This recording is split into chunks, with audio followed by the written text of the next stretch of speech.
involves much more than just the $800 million that we've requested from the province for LRT. There's a whole domino effect of things that need to occur in order for us to get into a position where we're ready for a light rail transit system. So I'm glad that Councillor Clark has raised it and others have raised it today, because we need the facts back on the table, because this thing's going to spin out of control like other big issues in past elections, and I don't think anyone wants to end up in that position. Thank you, Councillor Collins. Councillor Farr.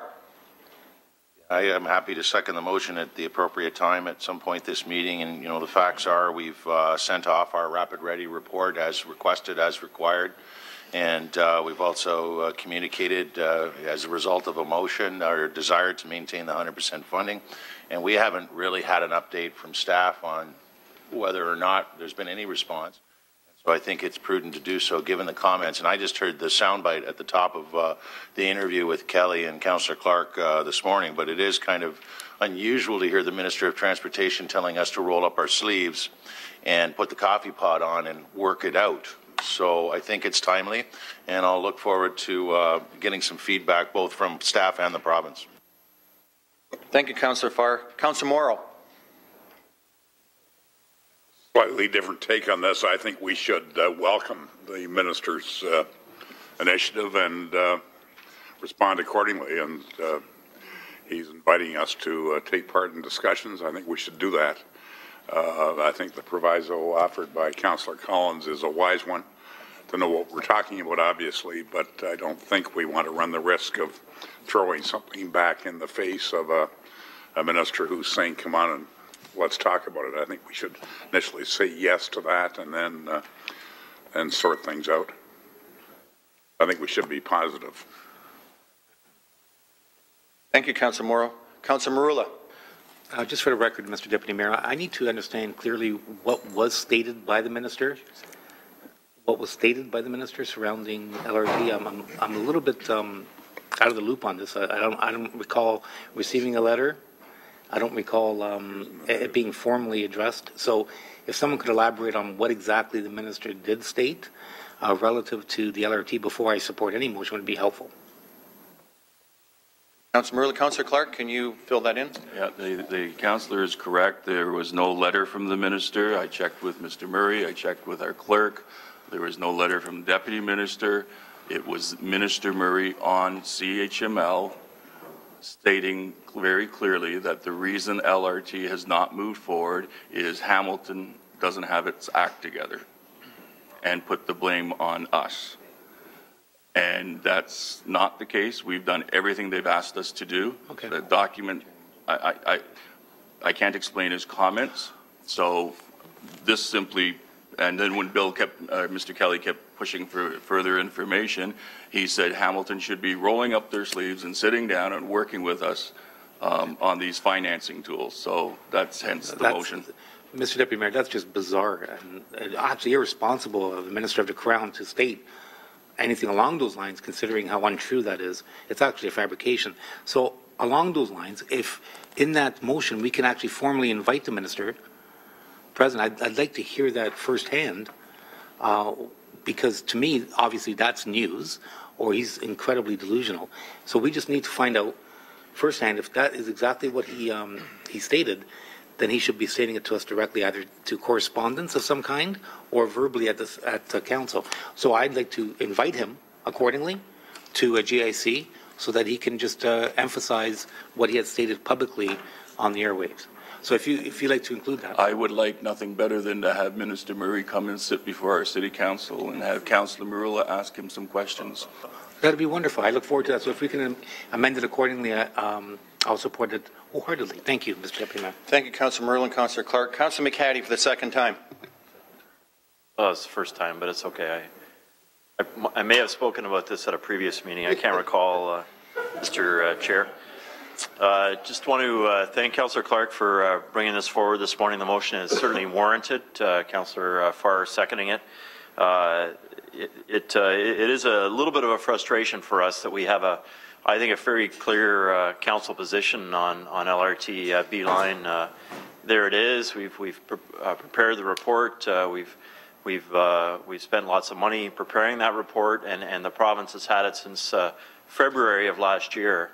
And the motion, the 100% provincial funding, the full design, the 30% design, we've always been told we're ahead of the other municipalities in terms of the design and the technical details. So a little bit surprising to hear the questions as to whether we're ready or not, or what our position is. But I also agree with Councillor Morrow that we need to go into this with our eyes wide open. If there is potentially some funding available, and we know that the Premier made the announcement about funding being available for transit, and the $14 billion in the GTHA. So if that's indeed the case, and that may show up in the budget on May 1st or May 8th, whenever the budget comes forward, provincial budget, we should make sure Hamilton's in there. As to, the devil's in the details, obviously, in terms of the 100% or 90% or whatever they come back with. We don't know. We haven't had the conversation that Councillor Clark is referring to and is suggesting needs to happen, and I absolutely agree. I just wanted to mention that the Chamber of Commerce, Mr. Deputy Mayor, has an LRT task force. You may remember we've got the minutes a couple times from that committee. They haven't met for a number of months, but they are meeting next week. Councillor Farr sits on that committee, as do I, as to Councillor Ferguson on behalf of Council. They are meeting next week to think about what this means from their perspective as well. The announcement of the funding from the Premier, the comments from the Minister, which are a little unclear. But what does it mean for Hamilton if there's $800 million on the table? Some of us think we should just ask for that money. Again, the details are important, and that's what we need from through Councillor Clark's motion. Thanks. Thank you, Councillor McCaddy. Councillor Powers? I think the motion's in order to invite the minister to show up. I'd be interested in hearing him assist us to come to some understanding as to why we should waste our money on a ill-directed investment in LRT when an enhanced BRT system that could benefit every part of our city shouldn't be considered first. Thank you, Councillor Powers. And before I get to the motion, I need to have a motion to approve the agenda as amended. Councillor Pearson, Councillor Partridge, all in favour? Thank you.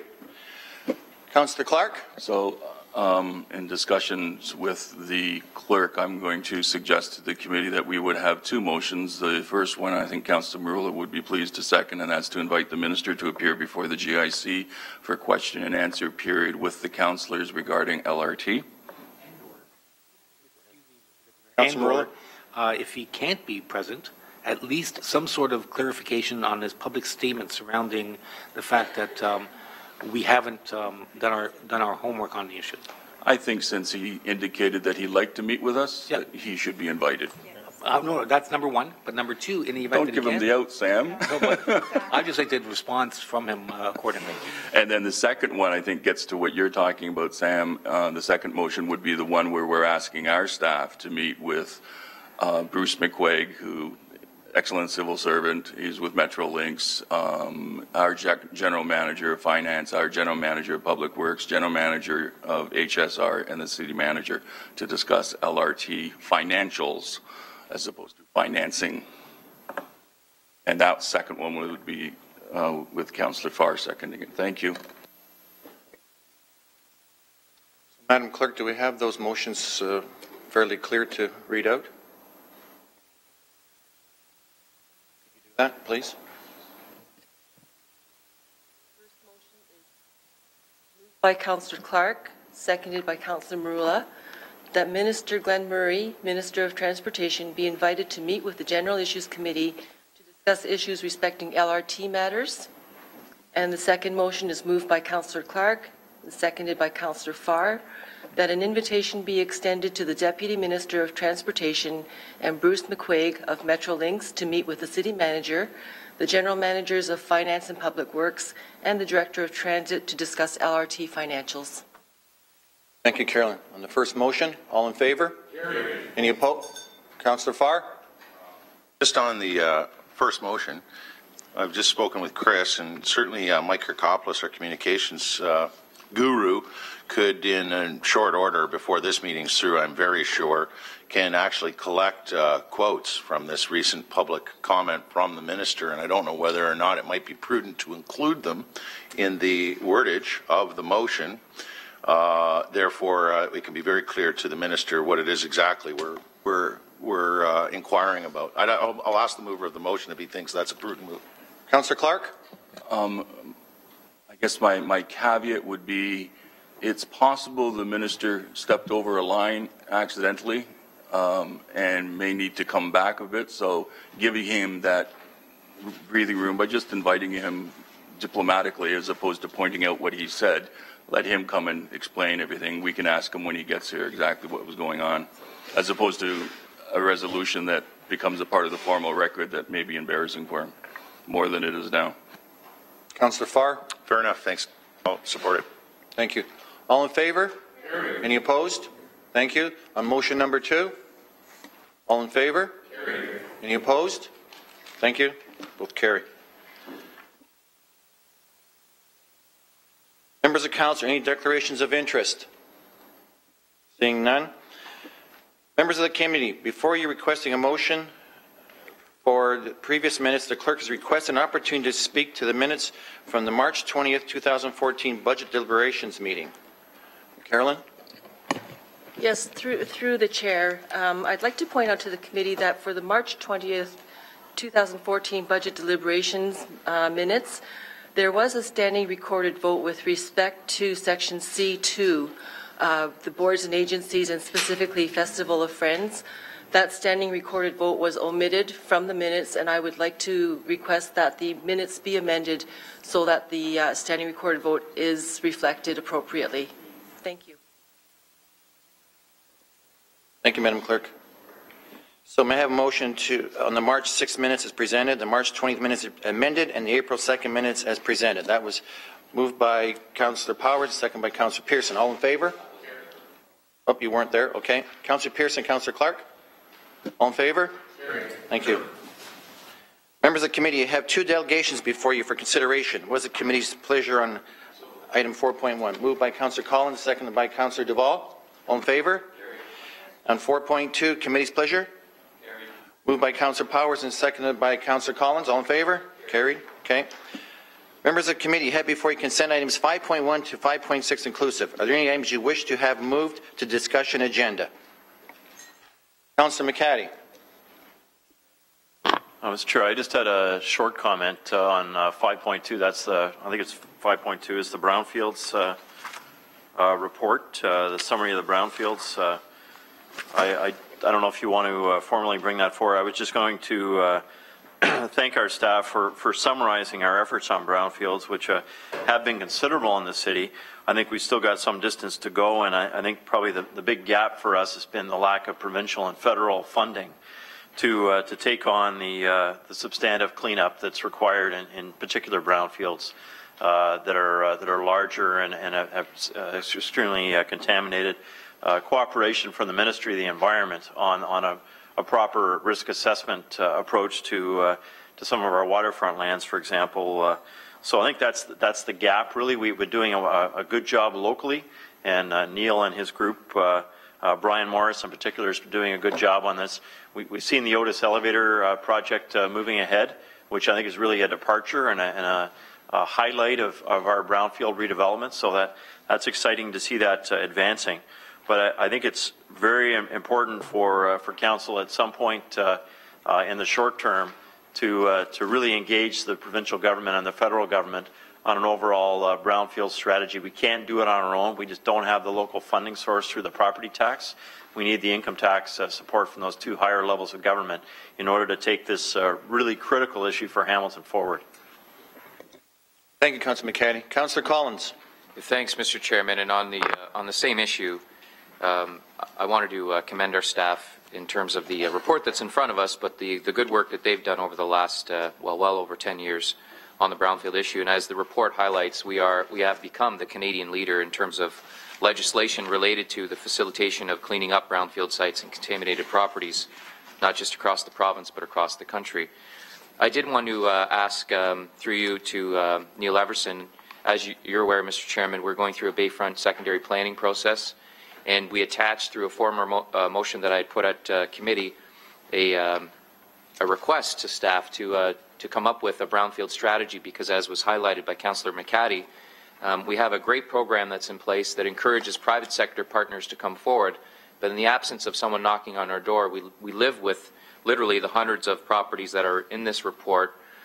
Most of them are concentrated in our Bayfront industrial area, and the direction that we had to our staff was to come back with a strategy that seeks to come up with a plan where the city will become much more proactive than it has been in the past in terms of not waiting for the private sector to knock on our door, but essentially to come up with a vision and a strategy to start addressing these with other government partners and NGOs.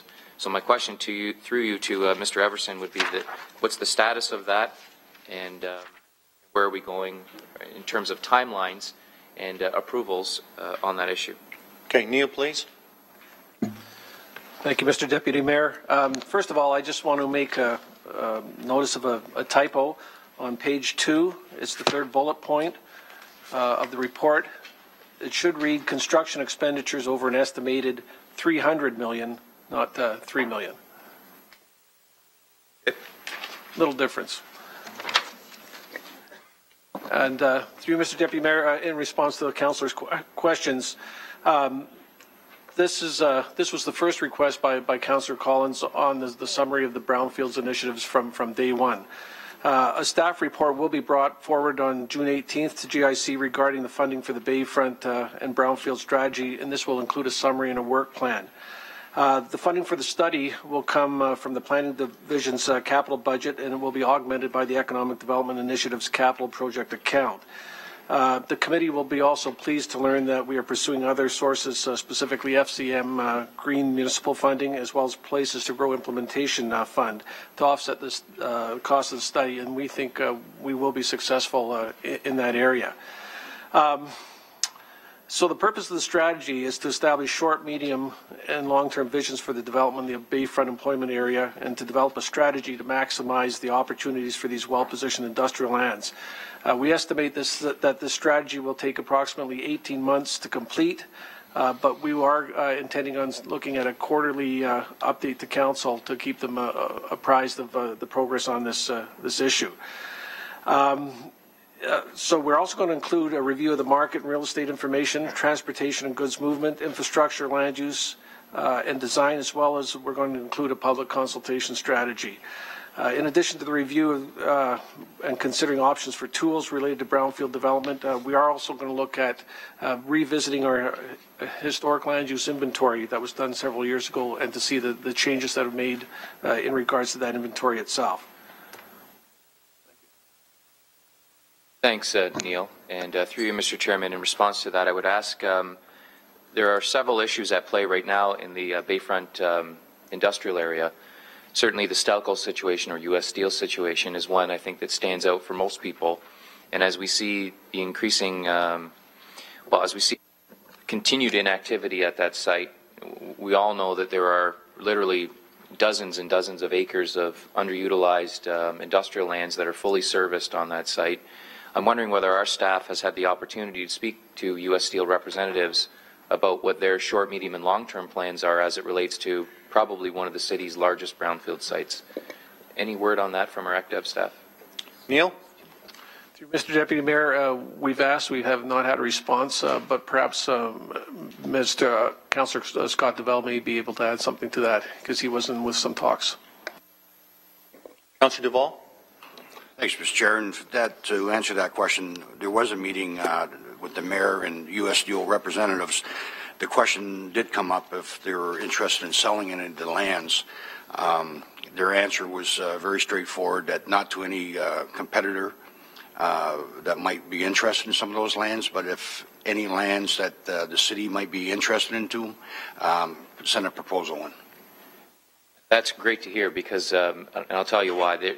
As you know, Mr. Chairman, there's recent reports that the Port Authority is facilitating the construction of a new incinerator, a garbage incinerator on port lands. And it highlights the issue that we were through in the mid to late 90s under Mayor Morrow's leadership, when the port was aggressively purchasing lands around the harbour and setting up industrial operations that had little or nothing to do with shipping and navigation. And the city was caught, as you know. The federal government does not have to follow the municipal or provincial planning process because they are an arm's length extension of the federal government. So our dilemma is that we end up with land uses and operations that, in some cases, that have a lot of environmental baggage.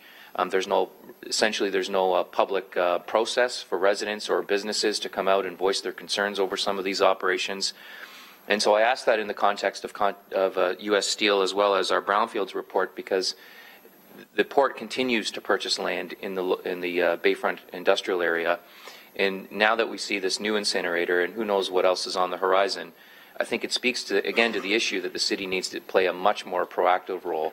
And if we just continue to allow the port to purchase lands, and we're talking hundreds and hundreds of acres, we really lose control of what our vision is of the future in terms of what kind of businesses we're going to attract to these industrially zoned lands.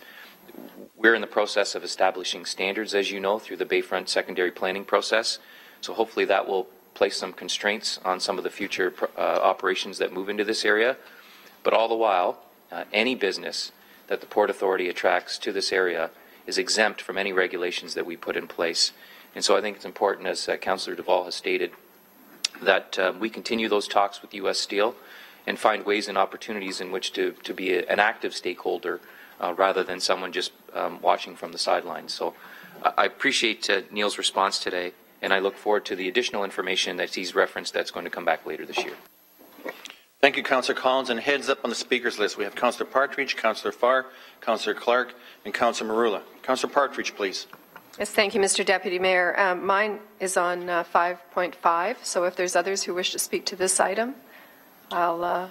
So I'll just wait until we get to 5.5. I think this one's still on the go. Yeah, no, and I'm fine with that. Okay, thank you, Councillor Partridge. Councillor Farr. 5.3. Councillor Clark. Thank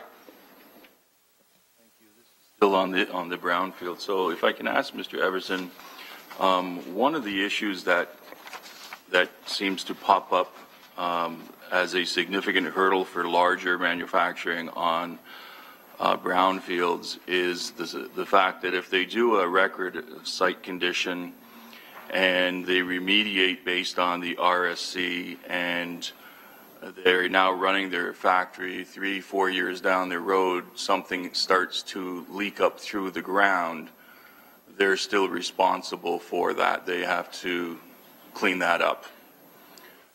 So it's been a long-standing challenge with banks to finance such operations for fear of unknown contamination coming up after the cleanup, after the record of site condition has been completed. And the ministry has tried a few times to sort it out, not to the success of the banks. The government at one point looked at indemnifying the banks by letting the Crown end up being responsible for the cleanup, and that bill fell by the wayside. So where are we now? And if that is still that issue, then could I suggest that we perhaps start having some conversations with larger municipalities about that very issue and how we could encourage the government to come up with some type of I don't want to use the American term, but super fund to pay for those cleanups that pop up. It might be like a joint insurance program or something. So can I get a comment on that? Neil, please. Through Mr. Deputy Mayor, we haven't touched it, but liability does run with the property. We will take your direction and pursue that. You do recall that the recent committee meeting, we, and particularly in the Freeman Industrial Park, we passed the need for the RSC because we went for a peer review. So as long as the application remains industrial, then we eliminate the need for the RSC. But we will pursue that, Councillor Clark, and get back to you as part of the whole overall Bayfront strategy. Yeah, because if there is a I guess the way that, Mr. Deputy Mayor, the way the banks like to see it is there's a very clear history of what was on that property dating back to its original uses. If they have that, then they can extrapolate what chemical parameters may or may not be in the ground and deal with it accordingly. If the history gets sketchy, then the banks get skittish and the financing doesn't come in. So somehow we need to start having that discussion in terms of how we might mitigate that, or else we could find ourselves with some properties that we simply would never get rid of. Through you, Mr. Deputy Mayor, and the issue also arises with those properties is off-site migration. So the property may be clear, but a neighboring property may impact the existing property. So yes, we'll take that under consideration. I appreciate that. Thank you. Thank you, Councillor Clark. Councillor Morrow, are you still in the same one, 5-2? That's correct. Okay. Thank you, Mr. Go Deputy ahead. Mayor. And just for a point of clarity, with respect to the U.S. Steel lands, I sit on the Steel Committee, and we directed an assessment through staff to ensure that negotiations and discussion would occur with U.S. Steel and others surrounding what the future holds. But we need to look at the difference between fact and fiction. What we have out there as fiction is that somehow we have all of this vacant land that is not being used or will not be in demand in the future, when in reality the vacancy rate is very, very low and the land in question is in demand. So we have this really, I guess, misunderstanding, not only locally, but I think in other parts, that somehow this land is just sitting there dormant. It's not. It's actually, there are people lining up for it. So through you, Mr. Deputy Mayor, to Neil, can you explain to us what the vacancy rate is within our industrial core, particularly along the Burlington Street? Neil, please. Mr. Deputy Mayor, I can provide you with the fact that the industrial building vacancy rate, and primarily this relates to the north end, just moved up from 1.3 to about approximately 1.9%, I believe now. And the councillor is correct. And I did a recent interview for an article, I think it was in Hamilton Biz Magazine, and one of the points that I made is try and find a 20-acre parcel of land in the north end. Extremely difficult. So the councillor is absolutely correct. Okay. So in discussing this particular issue, particularly from a global perspective, we as a city and the future of the city really depends on not only maximizing those lands through brownfield developments, where Ward 4 and East Hamilton really are the benefactors to this. Lowe's, as an example, the most successful Lowe's in Canada was built on a brownfield on Barton and Woodward, stone's throw away from the expressway. That parcel of land was for sale, owned by Nob Hill Farms, for $500,000 prior to the expressway being built. It's now a $50 million development. So it just goes to show what the correlation is between where we were, where we are, and how these programs play a role in the future of the city. But more importantly, we have to look at this as anybody would in a diversity of a menu, per se.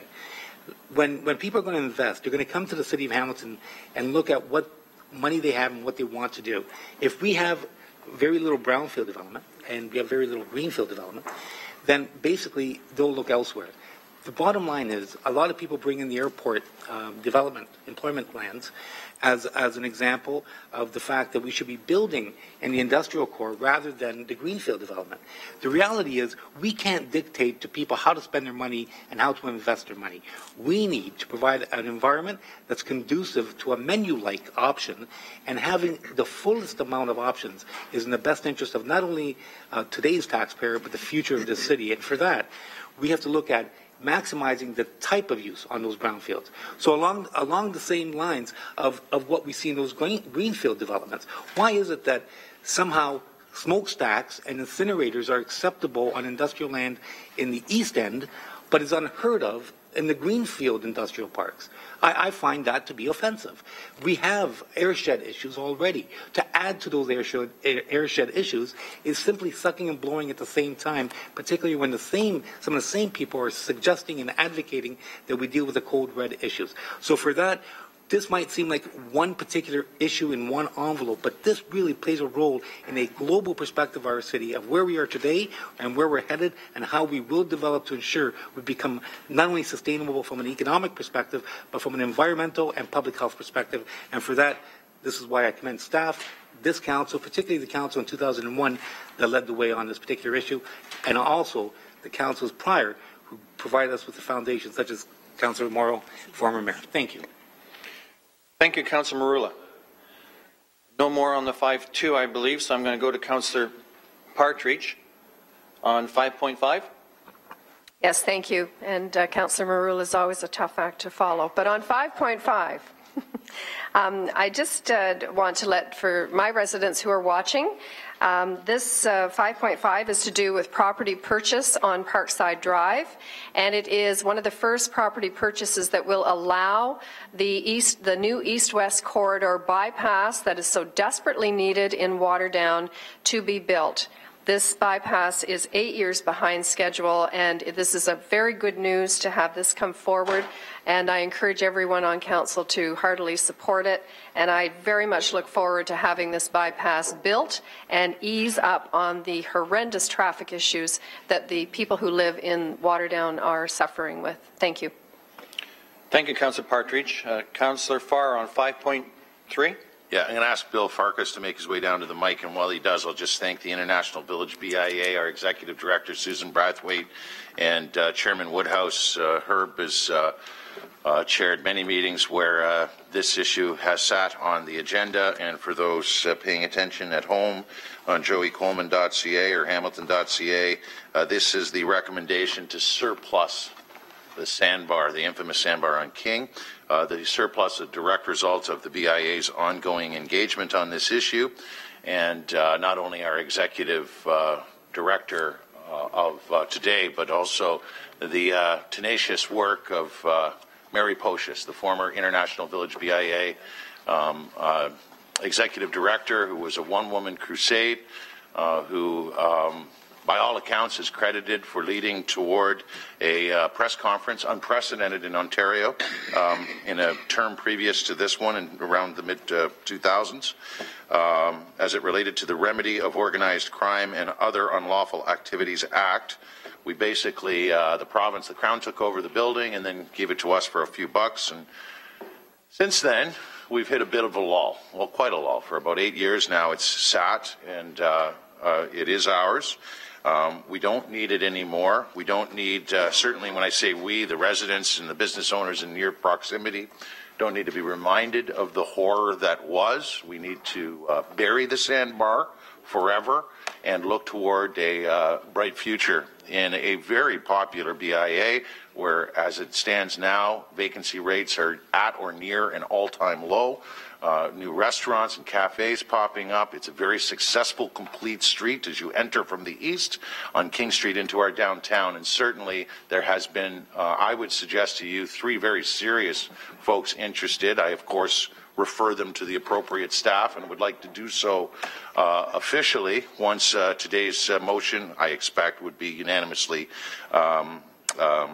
considered as a good recommendation. And finally, to Bill Farkas from Real Estate, I wanted to add an amendment. I talked to him yesterday. He says it's not necessary, but essentially with the amendment, I was looking at the sale being conditional on redevelopment occurring within a certain amount of time, 6 months to a year.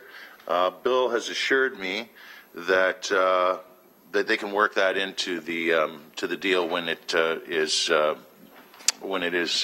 comes into play. So if I could just get Bill on the record to explain how that might work, because certainly the BIA folks and residents and businesses in the area would like to know that that's doable. So Bill, can you respond to Councillor Farr, please? Chair, to the councillor, what will happen is we do have standard approved offer document forms that have been approved by legal counsel and city council. Those offer documents do contain building restrictions and timelines for development to occur. They are similar offers that are being used for the Hamilton Beach Strip, whereby approvals have to be in place in a year's time, with development and occupancy to occur within 2 years. So we will have and ensure that those building restrictions are within our offer documents, and we will also work with the ward councillor on the submission of the offers to ensure that we have the appropriate form of development moving forward for the core. So thank you, Bill, and thanks again to the BIA and all the businesses and residences that regularly maintain and beautify their properties, who hopefully after a ratification of council on this particular item will be very pleased to see that there's a new player in town, and it's a corner that we're turning on a rather horrific history. Thank you, Councillor Farr. Councillor McHattie. Thanks, Mr. Deputy Mayor. Excuse me, it's on 5.6, which is the Enbridge Pipelines Line B Reversal Line 9 Capacity Expansion Project, the NEB, the National Energy Board decision. And I just wanted to remind Council on the strong position we took on this issue to have staff work with other municipalities such as the City of Toronto, City of Mississauga, other folks along that linear corridor, the Line 9 corridor, to intervene at the National Energy Board. We threw our hat in with some of the other municipalities, larger municipalities, who actually hired the lawyers and made the trip to the National Energy Board and did the formal intervention. Our role was to contribute to that and to make sure our issues were included in the items that were brought forward by the municipal group, if I can call them that, at the Line 9 hearing, the National Energy Board hearing. I think we were quite effective at the work that was done, and I'd like to thank Guy Paparella and Lindsay Piccone for their work on that on our behalf. On the in the front page of the staff report here, it makes the point that the National Energy Board approved the Line 9 flow reversal and the project, but most importantly, Enbridge's request for an exemption from the need to apply for what's called a leave to open, as required under the Act, was denied by the National Energy Board. That's the details of the actual Line 9 reversal. That it wasn't just a broad approval by the National Energy Board, just go ahead, you're on your way. But what that requires is for Enbridge to come back to the National Energy Board with the details on all the integrity digs that they're undertaking along the corridor, including in Hamilton. And we know that through the Conservation Authority work you and I do, Mr. Deputy Mayor, and to hear more details on the safety of the pipeline. That's really the issue that is before us now. Is the reversal has been approved and it's happening, and the oil will flow from parts west into Sarnia and then into Westover and then off to Montreal to the to be processed, to be refined at the refinery, Canadian refinery, which is a good thing in Montreal. But we want to make sure that the pipeline is safe and there's no possibility of leaks or as little possibility as possible, and that the important attributes up in our case, Flamborough, where the Line 9 travels through the wetlands, the farmlands, the creek crossings are as protected as they possibly can be. The opportunity the National Energy Board has given us is not the broad-scale approval leave to open. Enbridge has to address those issues, come back with one more report, which we'll have a chance to see and to comment on as well. So I think a job well done by the municipalities along the corridor, the Line 9 corridor, and the non-government organizations, all the other folks who were involved in this. I think some of them were disappointed by the decision, but I think we anticipated the decision. But the opportunity to continue to intervene is important for us. And I'd like to just have one question. I don't see Chief Simons here, I don't think, today. So maybe a quick question to Guy or to Chris. I know Chief Simons is working with Enbridge directly on the safety issues. If there was to be a spill, what are Enbridge's plans? How much insurance do they have set aside to deal with a spill in Hamilton? How are they going to work with our fire department who would respond to an emergency spill that would occur? And what are they going to do with us? Chief Simons has had that experience right across the country in his role with the National Fire Chief, so we've got the right man on the job. So I wonder if I could just get a comment. Is Chief Simons coming back to us at a future date with a report on that? If not, if that hasn't been requested formally by Council, I'd like to do that today, but maybe a quick check-in with Chris or Guy or Lindsay, please. Okay, thank you, Councillor. Guy, please. Through you, Mr. Deputy Mayor, and I apologize for my voice. I've been under the weather a little bit. But yes, in fact, Chief Simons has a lot of experience with this And we've actually gotten some preconditions to set up not only training for our staff, but protocols with Enbridge in terms of what our role would be in case of an emergency. So there are manuals that, as you've indicated, will have to be formulated, and they will be consulting, Enbridge will, with municipalities. There is actually a subcommittee of this municipal liaison group that will be dealing with that specifically. So all the fire departments and emergency response personnel will be involved in creating that protocol and making sure that the manuals are very specific in terms of what training needs to happen if there is some, and Enbridge has agreed to provide that to municipal staff.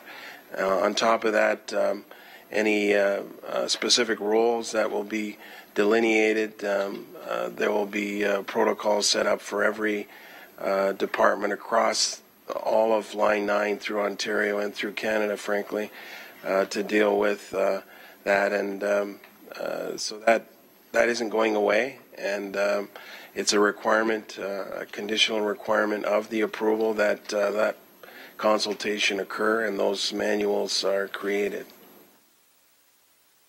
Thanks, Mr. Deputy Mayor. Thanks very much, Guy, for that response. So at the appropriate time, Mr. Chair, if you can come back to me for a formal motion that we ask for a report back on the all-important follow-up on this issue, the safety plan that Chief Simons has been working on, that Guy is aware of with the other municipalities. We always unfortunately have it in the back of our mind, the Kalamazoo River experience down in Michigan, the spill that occurred there. We know that Enbridge has learned an awful lot from that particular incident, and they put their learnings to good use in Line 9, and they will be doing that as Line 9 reverses and starts to flow off to Montreal. But we want to make sure that we're safe here in Hamilton is the focus. So at the appropriate time, I'll be seconded by Councillor Farr to ask Chief Simons to report back to us on that. Thank you, Councillor McCaddy, and just a heads up from my side that I have been in conversations with the Chief, and he's looking at it's a difficult, prolonged report he would have to get together, reaching out far and wide. So it is coming, but if you want to formally do a motion, then at the appropriate time, be right now. So go ahead, Councillor McCaddy. So, Mr. Deputy Mayor, thanks for that, because I know you have been working on it. So has Councillor Partridge. I've been working on that as well. So I would move, or certainly be happy to have you move as the ward councillors. Perhaps would make sense. You're in the chair, Mr. Chair. Councillor Partridge yourself to move that, perhaps to have that come back, because I know you've been working on it. I can't move by sitting here as chair of those. So pass the chair to Councillor Farr. I'll move that motion.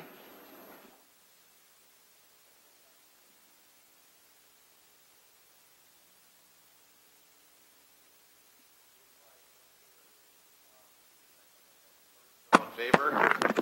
That's carried. Thank you, Councillor Farr. Thank you, Councillor McCaddy. So I have a motion to approve items 5.1 to 5.6 inclusive. By Councillor Farr, second by Councillor McCaddy. All in favor? Carried. Thank you. We're on to item 6, public hearings and delegations. I'd now like to call upon Sherry Longboat, coordinator of the Red Hill Valley Joint Stewardship Board, to approach the podium to provide an update on the past accomplishments, current activities, and future plans of the board.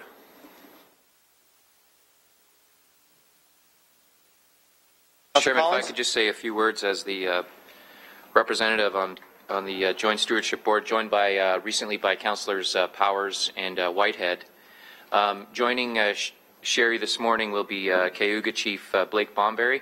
Blake has attended many of our meetings that we've had at the Joint Stewardship Board, and Chief Bomberry is going to help us with a traditional opening. As you're well aware, we've had some of our Six Nations and Haudenosaunee friends here in the council chambers in the past who have helped us with the traditional opening, and the purpose is to help bring our thoughts of people together. And as you're well aware, in 2007, when we opened the Parkway, I believe at the time it was Chief Sky, if memory serves me right, that presented former Mayor Eisenberger with the a wampum, which was Fire of the Valley. It's represents the original agreement made between Hamilton and the Haudenosaunee when we opened the Parkway in 2007. And as you know, this Joint Stewardship Board, we have representatives from both Six Nations and Haudenosaunee community, and certainly from here in our own community in Hamilton. And we've worked together over the last number of years on Red Hill Valley related issues. Sherry's going to prepare a presentation, or she has prepared a presentation for us here today, and she'll walk us through some of the highlights of the work that's gone on since 2007. Back to the wampum, it's used for traditional openings before meetings in what we call, and I probably won't pronounce it right, and I'll ask Chief Bomberry to help us with this, Goyonohonyuk, or the gathering of our minds.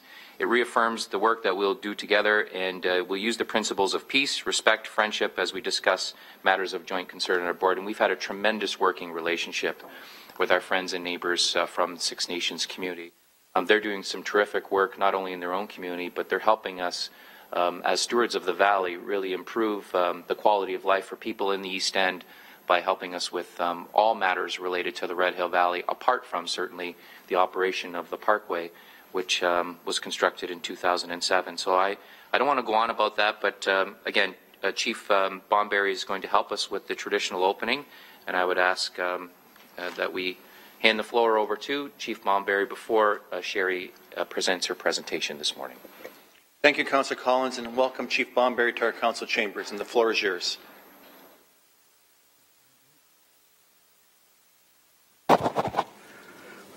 Scanos Bogego, Ohando, Guy Hondeco, Gayokono, Hoyani. Good morning to all. Our tradition, this was said before all else. I'm a Kuyuga chief, a Gafter name, is my title name.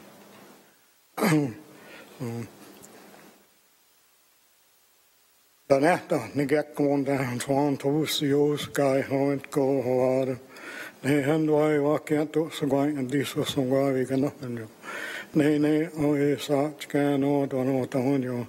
Ne and we hake he Scott and why and going to go ha Scott they would at no on you. Not to get you to going to go ha.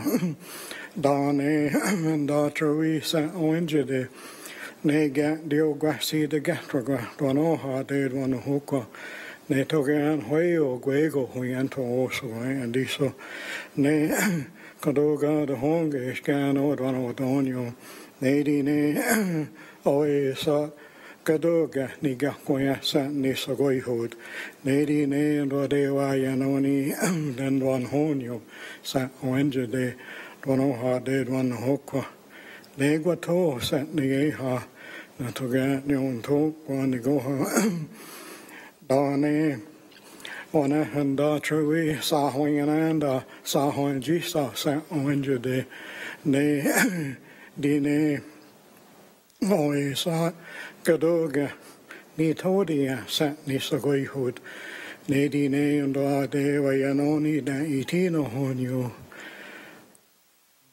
di wa when ye Hadi Manoda gaze and they ka so he ka un jisadasiga sat gown hidage na to get yon to one go ha dane one handa trui ge no godage hari yo ya kyu hono ne ni ne yo kiendo scan od vano donyo ne di ne Ani kwage ne gwego kai hon ko hudi dagai so ne di ne badewa yanoni na itino hon yo ge yogadage hario ya kyono dio kienya do to get yon to kwani go ha dane one handa trui said wagona skanya dayo ne decide when what sat now Sat na on song why a hack or hand o how in a shradin yoga nadi ne and what they were on he.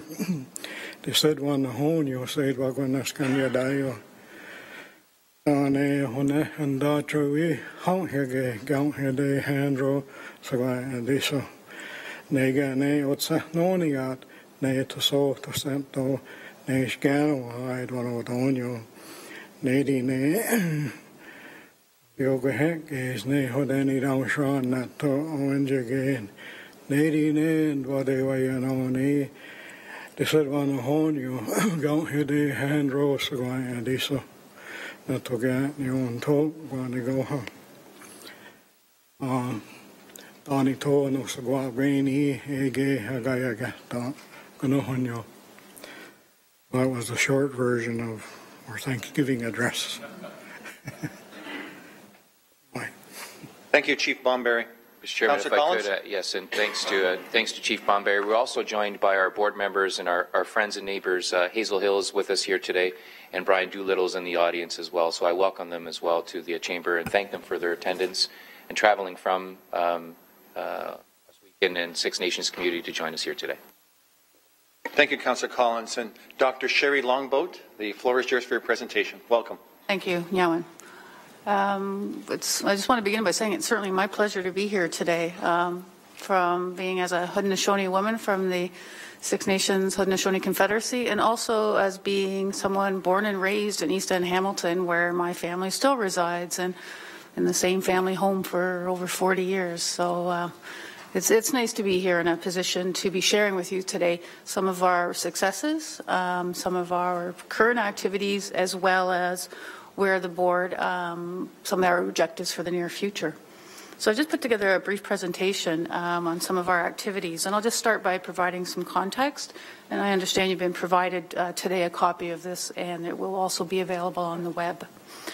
So the Joint Stewardship Board formed out of the agreement, the Joint Stewardship Agreement in 2003, and it essentially established the commitment between the Haudenosaunee and the City of Hamilton for joint stewardship or caretaking for the Red Hill Valley. And as Chief Bomberry had shared and was holding the wampum belt, which symbolizes this commitment from a Haudenosaunee perspective, it is an agreement that is embodied in our wampum, and the wampum, in fact, as was mentioned, represents the respect, trust, and friendship that essentially embody our operating principles as a joint stewardship board.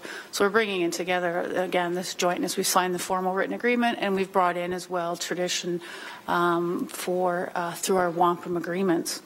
And as the wampum is brought out every meeting, and it is revisited through a traditional opening, which was offered today. And I might just add the traditional opening is significant for the Haudenosaunee peoples, as we've called it a gathering of minds or a Thanksgiving, where Chief Bomberry went through thanking our natural world and all of the world in which we're a part of. And it reminds us that we're all interconnected with our natural world, and it really comes to the core of the Joint Stewardship Board.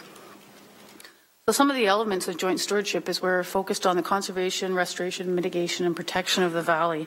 We're looking at, and our approaches are to combine Western science or traditional science-based approaches with Indigenous knowledge. And there's a few examples throughout some of the achievements that truly illustrate this combination and success of it. As well, we looked at involving, this has strengthened our relationship and also allows us to perhaps enhance some of the activities that would currently be being done without joint stewardship. And we're also taking an approach to stewardship as respecting the complex nature of the Red Hill Valley ecosystem as a complex social ecological system, one that we are a part of. So these are just some of the principles of what we mean by when we're talking about joint stewardship. The board has established the following vision to facilitate a deeper connection to the cultural landscape of the Red Hill Valley in order to promote human and environmental well-being. It's a position of the board and the board members that by reconnecting people to the valley, to a cultural landscape that we are all part of, we are all people of the valley, and at one point in time, as the archaeological display outside sort of evidences that we are all connected and at one time relied on the resources that the valley provides and perhaps still do, but reconnecting people to this understanding and in the hopes for this reconnection that we will be more able and willing to enhance the environment for the future generations. So to this end, we've established 6 objectives by honoring the acknowledging and honoring our ancestral experiences. Again, some of the activities as shown outside with the archaeological display. providing this link between the Haudenosaunee and this Hamilton residents, bringing together this joint stewardship, enlightening valley access to the valley for all, protecting and enhancing the ecosystem, understanding our human impacts, and also recognizing the economic opportunities, capitalizing on these without compromising the ecological integrity of the valley. So we've established our work plan under 5 key elements, and there's specific activities under each of these. These are more of a synthesis of our work plan. And we've developed our work plan on an existing stewardship framework. So, I mean, relatively from the academic field, I looked at various strategies and ways in which stewardship is being employed across the country and in various areas. And this one was adapted from one that's being used in the Northwest Territories. And what we've looked at is to look at the components of what is joint stewardship, and then how can we scale this into our working and operations so that we're ensuring we're having a holistic approach to stewardship.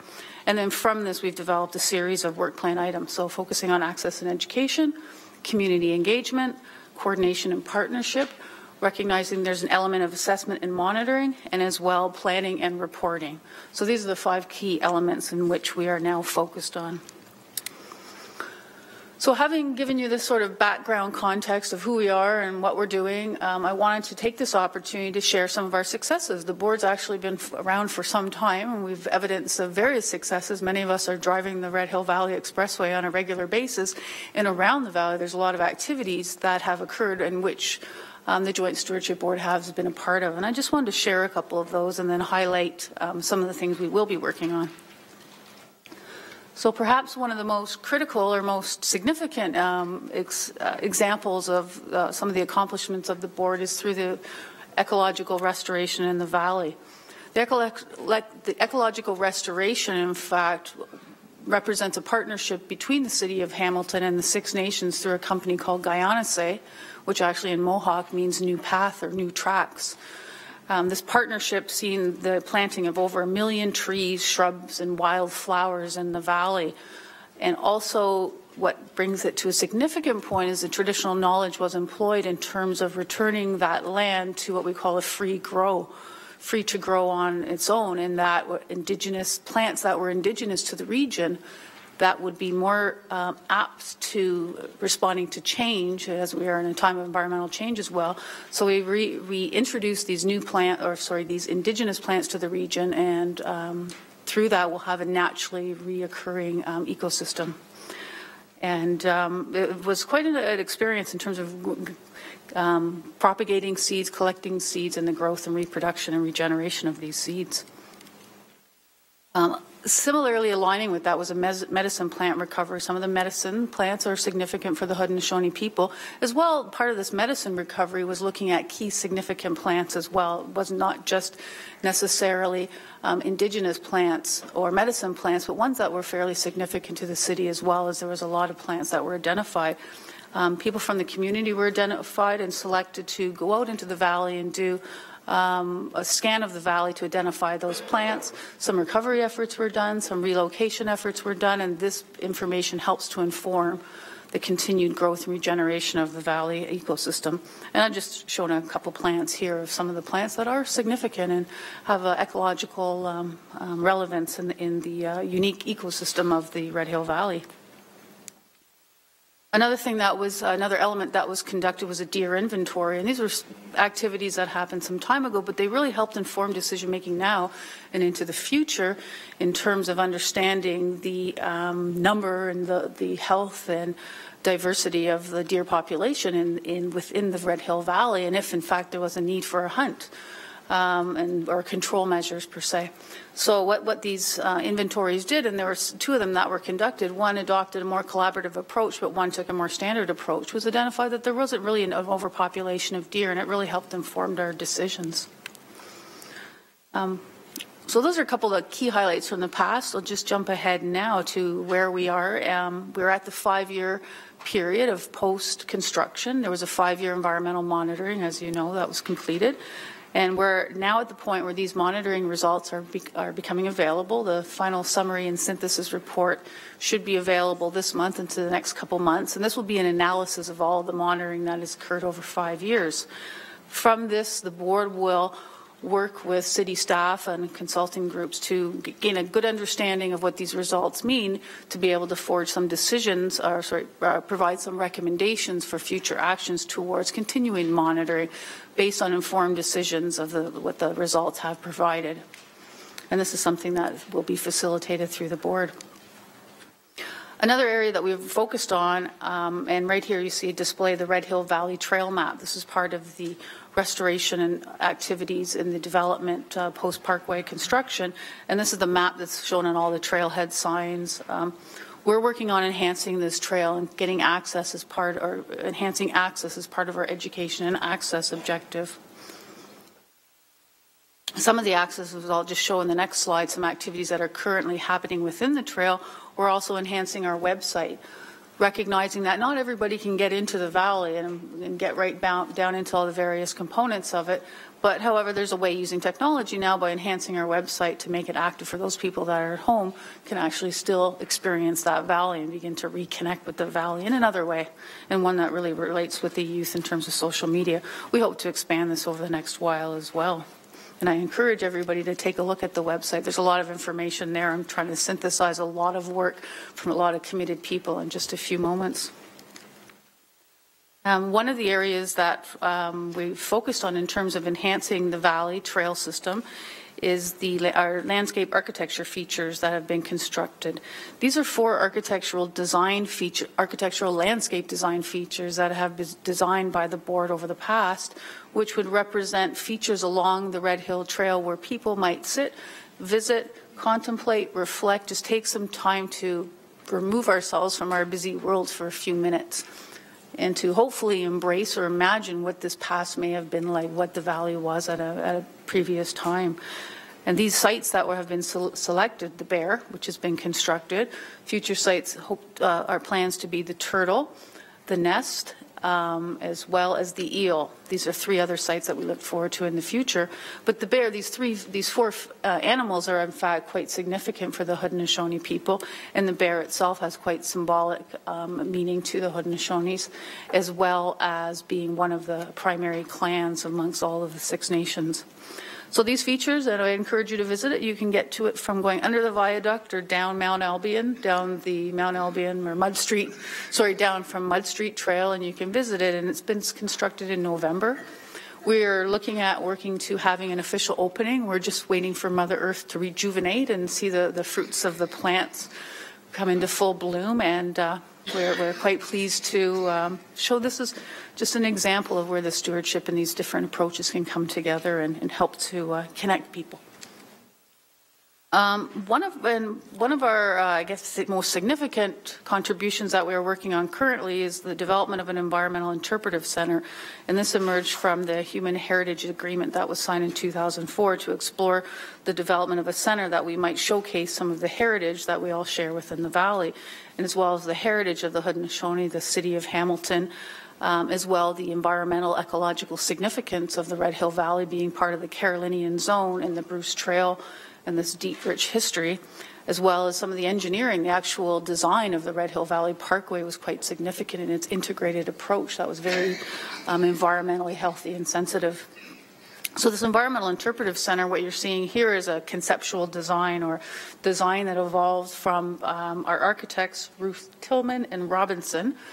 Kathy Capes and Scott Robinson, the architects, have worked closely with the board and the working group to design what we see here, this conceptual design. We realize there's next stages to go, and we've begun those next stages of further design work. But this conceptual design, what you're seeing here, embodies some of the principles that we were looking to achieve. Adopting Haudenosaunee ways of having a low footprint, a small footprint, not having a big monstrous building that would stand out, but rather something that would be more natural and flow into the valley and be something that you'd actually discover and happen upon when you're in the valley. So the picture here you're seeing, this spine represents the shape of the building that would take a natural flow and would also represent a bridging of the past and the future and the present, that we are stewards, all of us, of this land for the future. These little circles around it would represent these small classrooms that might grow as the building grows or might shrink over time as the needs needed. And the idea here was that as well, the building would be mainly a facility to gather people and not necessarily the learning. The learning would happen out in the environment. So that's about the other large area that we wanted to share that we're actively engaged in. Just a few of our next steps. What's next? We're working on, as you've seen the artifacts display outside, we're looking at doing some research and education in terms of our programming. What programming would we do? We're exploring collaboration and funding opportunities, further design on our interpretive center, events. We're doing a series of events. We're participating in Earth Day and really want to embrace and share the benefits of joint stewardship in some of our activities. And I encourage councillors to call upon us if there's a way that you can capitalize and benefit as well on this collaborative relationship that is truly unique and strong. And we're working on our monitoring results that will be available, and as well presenting this annual report, which I believe is in your package. We put together an annual report to community, which will become a regular feature. I wanted to acknowledge this, the history of this has not been, I'm showing you something that's happened over a few years. And I was fortunate to become involved last year in pulling some of this together, but it's not without the hard work and commitment from the City of Hamilton, the Haudenosaunee Confederacy Chiefs Council, so our traditional governance, the Six Nations of the Grand River, and as well as some of our board members who are here, our councillors, our staff, board resources, and the general public. So that's what I had hoped to share with you today. I don't know, Mr. Chair, if there are questions now. And thank you. Thank you, Dr. Longboat. Councillor Collins, please. Thanks, Mr. Chairman. I wanted to thank Sherry for the tremendous work that she's done in her time as coordinator with our board. She's really pulled things together, and thanks to her hard work over the last several weeks, she's worked with our archaeologists, I believe it's ASI, and the display we see in the lobby there, certainly with Guy Paparella's help, it's been a real learning experience that we've watched over the last number of days since the Spectator reported on it. We've seen a stream of individuals coming through here, not just for our meetings, but coming in particular to look at the history, the real cultural history of the Valley. And so thanks to Sherry for the, going, I think, above and beyond certainly what her job description entails. And she's been tremendous with the Joint Stewardship Board and all the initiatives that we're working on. I think for us, the centerpiece of what we're working on is, for those people, I know Councillor Jackson is a past board member and did tremendous work with us as well. We're still working on that interpretive center. We're trying to find a location in and around the Valley that will seek to help. It will, I think, function as an educational center, as an interpretive center, certainly, and we'll be able to display more than what we have here in the lobby, but we'll be able to educate not just local school children, but the community, both communities, both Six Nations and Hamilton's residents, about the history of the Valley, the history of both of our communities, our cultures. We certainly have a strong pre-European settlement culture that's existed in this community for thousands of years. And it's, for me, as being a board member for the last number of years, it's been a real learning experience. And I think it's probably one of the most rewarding parts of this job is to get to meet individuals like Sherry and the board members who are here today and learn about their community and their culture. And so for me to get that exposure and to be able to work on these types of initiatives has been a real pleasure. And so I wanted to thank not just Sherry, but our board members who've done a tremendous job. Certainly Chief Bomberry has played an integral role, as have many other chiefs who regularly attend our meetings, not just here at City Hall, but in Oswego as well. And so I thank those who continue to do good work, and I'd be remiss if I didn't mention our own staff, Andrew Grice, Guy Paparella, and Rob Norman, who've been instrumental, as well as Jen DiDomenico and Chris Murray, who were around in the early years when we were just finding our legs, so to speak. So thanks to everyone who's had an opportunity to contribute, and I thank Sherry again for her presentation. Thank you, Councillor Collins, for those words. Councillor Power, please. I'm a very recent appointee to the board, and I do mean very recent in that, and just in that singular meeting that I've been in attendance, and certainly the material that's provided to me, it's given a totally different perspective.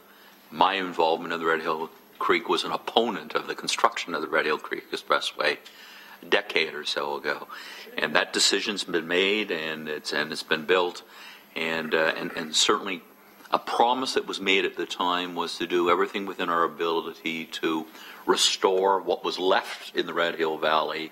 I'm seeing that come to place, and the fact that it's a partnership of everyone who, I'm going to say, has ownership of the valley now and then. So just as I said, just in that very, very singular meeting that I've been at, and certainly the material, Sherry, that you've been sharing with us, and the dialogue that we've had at the meeting, I think the valley's in good hands, and I think the future is there. Like Chad, I'm looking forward to the construction and the opening of the interpretive center. I think it will go a long way to tell the story of the future of the Red Hill Valley that we are reclaimed in that. So thank you for efforts, and certainly all the other members on the board. I thank them for their contribution. Our discussions are always interesting and varying, and certainly the decisions that we make have been thus far has been based on consensus, and I see that going forward. So to Chad and Sherry and everyone else that I've interfaced with, and that including our staff, job well done. Thank you. Thank you, Councillor Powers. Councillor McCaddy, please. Thanks, Mr. Chair, and thanks very much, Sherry, for your presentation this morning. I think of the additional work we've done across Hamilton through the Hamilton Conservation Authority, and we've worked with the Haudenosaunee on the deer issue in Dundas Valley, and also plants and other forms of habitat in the Dundas Valley, and that's been a great relationship. We received wampum from Haudenosaunee, which was very important to us as a conservation authority, and we continue to have that relationship. And obviously that same relationship occurs with the city and the Red Hill Valley, and that's important as well.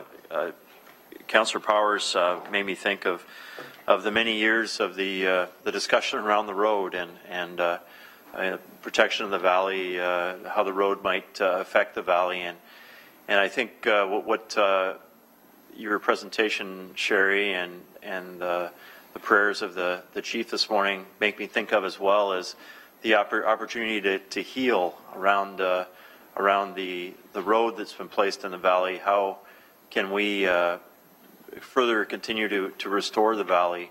The restoration work you're doing and the monitoring work that you're doing to measure the impact and inform how what the valley is going to look like in the future is tremendous leadership for Hamilton. It certainly speaks to me and the experience that I've had in the valley in the past, and needing to move ahead. I think you provide a framework for that speaks to me personally, and I thank you for that. And certainly the Interpretive Center is another way to take that step to tell the story and have people experience the valley as it is today, and thinking about the future. And the comment about the cultural use of the valley, it's a place of great natural beauty, a place of a highly significant ecosystem for plants and animals, but it's always been a very important place for human beings, for people, back to uses, ancestral uses in the valley, in the north-south trending valley, getting to the lake and the movement through that area. And today modified by the cultural use of a transportation corridor, but also the additional trails that have gone in the valley, and then the restoration that's occurring. I think the restoration of the natural ecosystem is important for birds and plants and other species, but obviously the restoration that's occurring through the work of the Stewardship Committee is also restoration for humans as well. And I think those of us who have a passion for the valley, have always had a passion for the valley, can see that restoration in ourselves as well through the work that you're doing, Sherry, and the committee of Councillor Collins and other councillors and other folks from the Haudenosaunee and Six Nations. So I personal thanks for that. Thanks, Mr. Chair. Thank you, Councillor McCaddy. And have City Manager Mr. Chris Murray, please. If I can, through you, Mr. Chairman, and I'll be brief. You know, similar to what Councillor Collins has said in terms of an experience, you know, I certainly mark this as one of the best experiences I've ever had working for the City of Hamilton, as one of the parties that was at the table when all the agreements were being negotiated and struck. And I just think, I know we mentioned his name, but I do want to, I mean, none of this happened without a negotiating table back in the early part of 2003, 2004. So Brian Doolittle, who's in the audience here, as well as Paul Williams, did a fantastic job representing the Confederacy and respecting the legacy of our clan mothers and the chiefs. I think it's really important to recognize the work that Brian did at that table. Those discussions were never easy, but they were always focused on making sure that we honored our respective people and ensure that there would be something put in place that would generate a tremendous legacy. So I think, Sherry, you've done a fantastic job presenting this, and I think the work that you're doing with the Joint Stewardship Board, as the comment was made, I think we are in fantastic hands. But I really appreciate everything that you've just presented here today, because I know how much work went into this, and I know how much support that we had from the chiefs and the clan mothers and our own council to get us this far. So I just think it's important that we acknowledge the folks that were at the table, Paul and Brian, and everything that they contributed. Thanks. Thank you, Chris. Councillor Collins, please. Thanks, Mr. Chairman. I just forgot to mention the fact that we will have a couple of motions in front of Council sometime over the next several months. When the 5-year review is in front of us, the Joint Stewardship Board's had some very healthy discussions surrounding what the next plan is for monitoring of the valley, and I think we'll have a recommendation that seeks to extend the monitoring program that we have in many, if not all, of the categories that were part of the approval process when the parkway was constructed. In addition to that, we'll have a small contract request that may come forward for Guyana-Say, which they're the organization, as Sherry mentioned in her presentation, that helped us replant trees in the valley over a period of 4 or 5 years. And we're hoping that we continue with that partnership with Six Nations and their the business that operates from their community with some additional replanting, certainly not as aggressive as the first contract, but something that seeks to keep that momentum going in terms of the replacement. And we'll have more information on that in the next coming months, but I did want to give Council the heads up on those initiatives. Thank you, Councillor Collins. Motion to receive Councillor Powers and Councillor Pearson. All in favour? Carried. Dr. Longboat, Sherry, thank you for coming today. Very informative presentation. To the board members, thank you. And to Chief Bomberry, special thanks to you for being here today. Much appreciated. Yeah, Alan, thank you.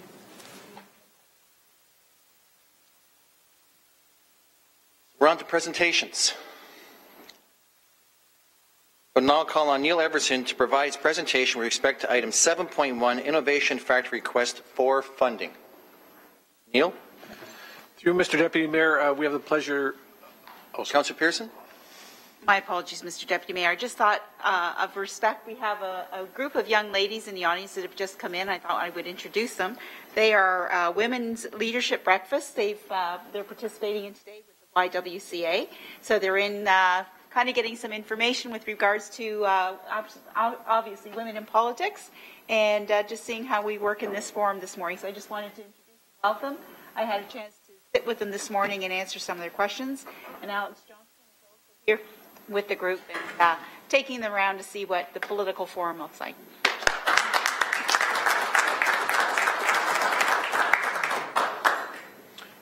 Councillor Partridge.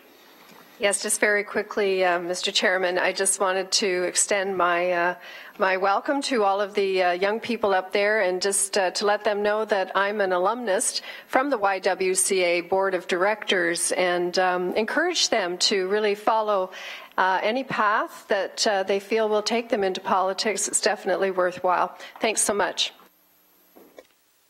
Thank you, Councillor Partridge. And I'd like to say welcome to Council Chambers, and I wish you best. Thank you. Neil? Thank you, Mr. Deputy Mayor. It's my pleasure to introduce Mr. David Carter. He's the Executive Director of the Innovation Factory, and he will be doing a short presentation this morning.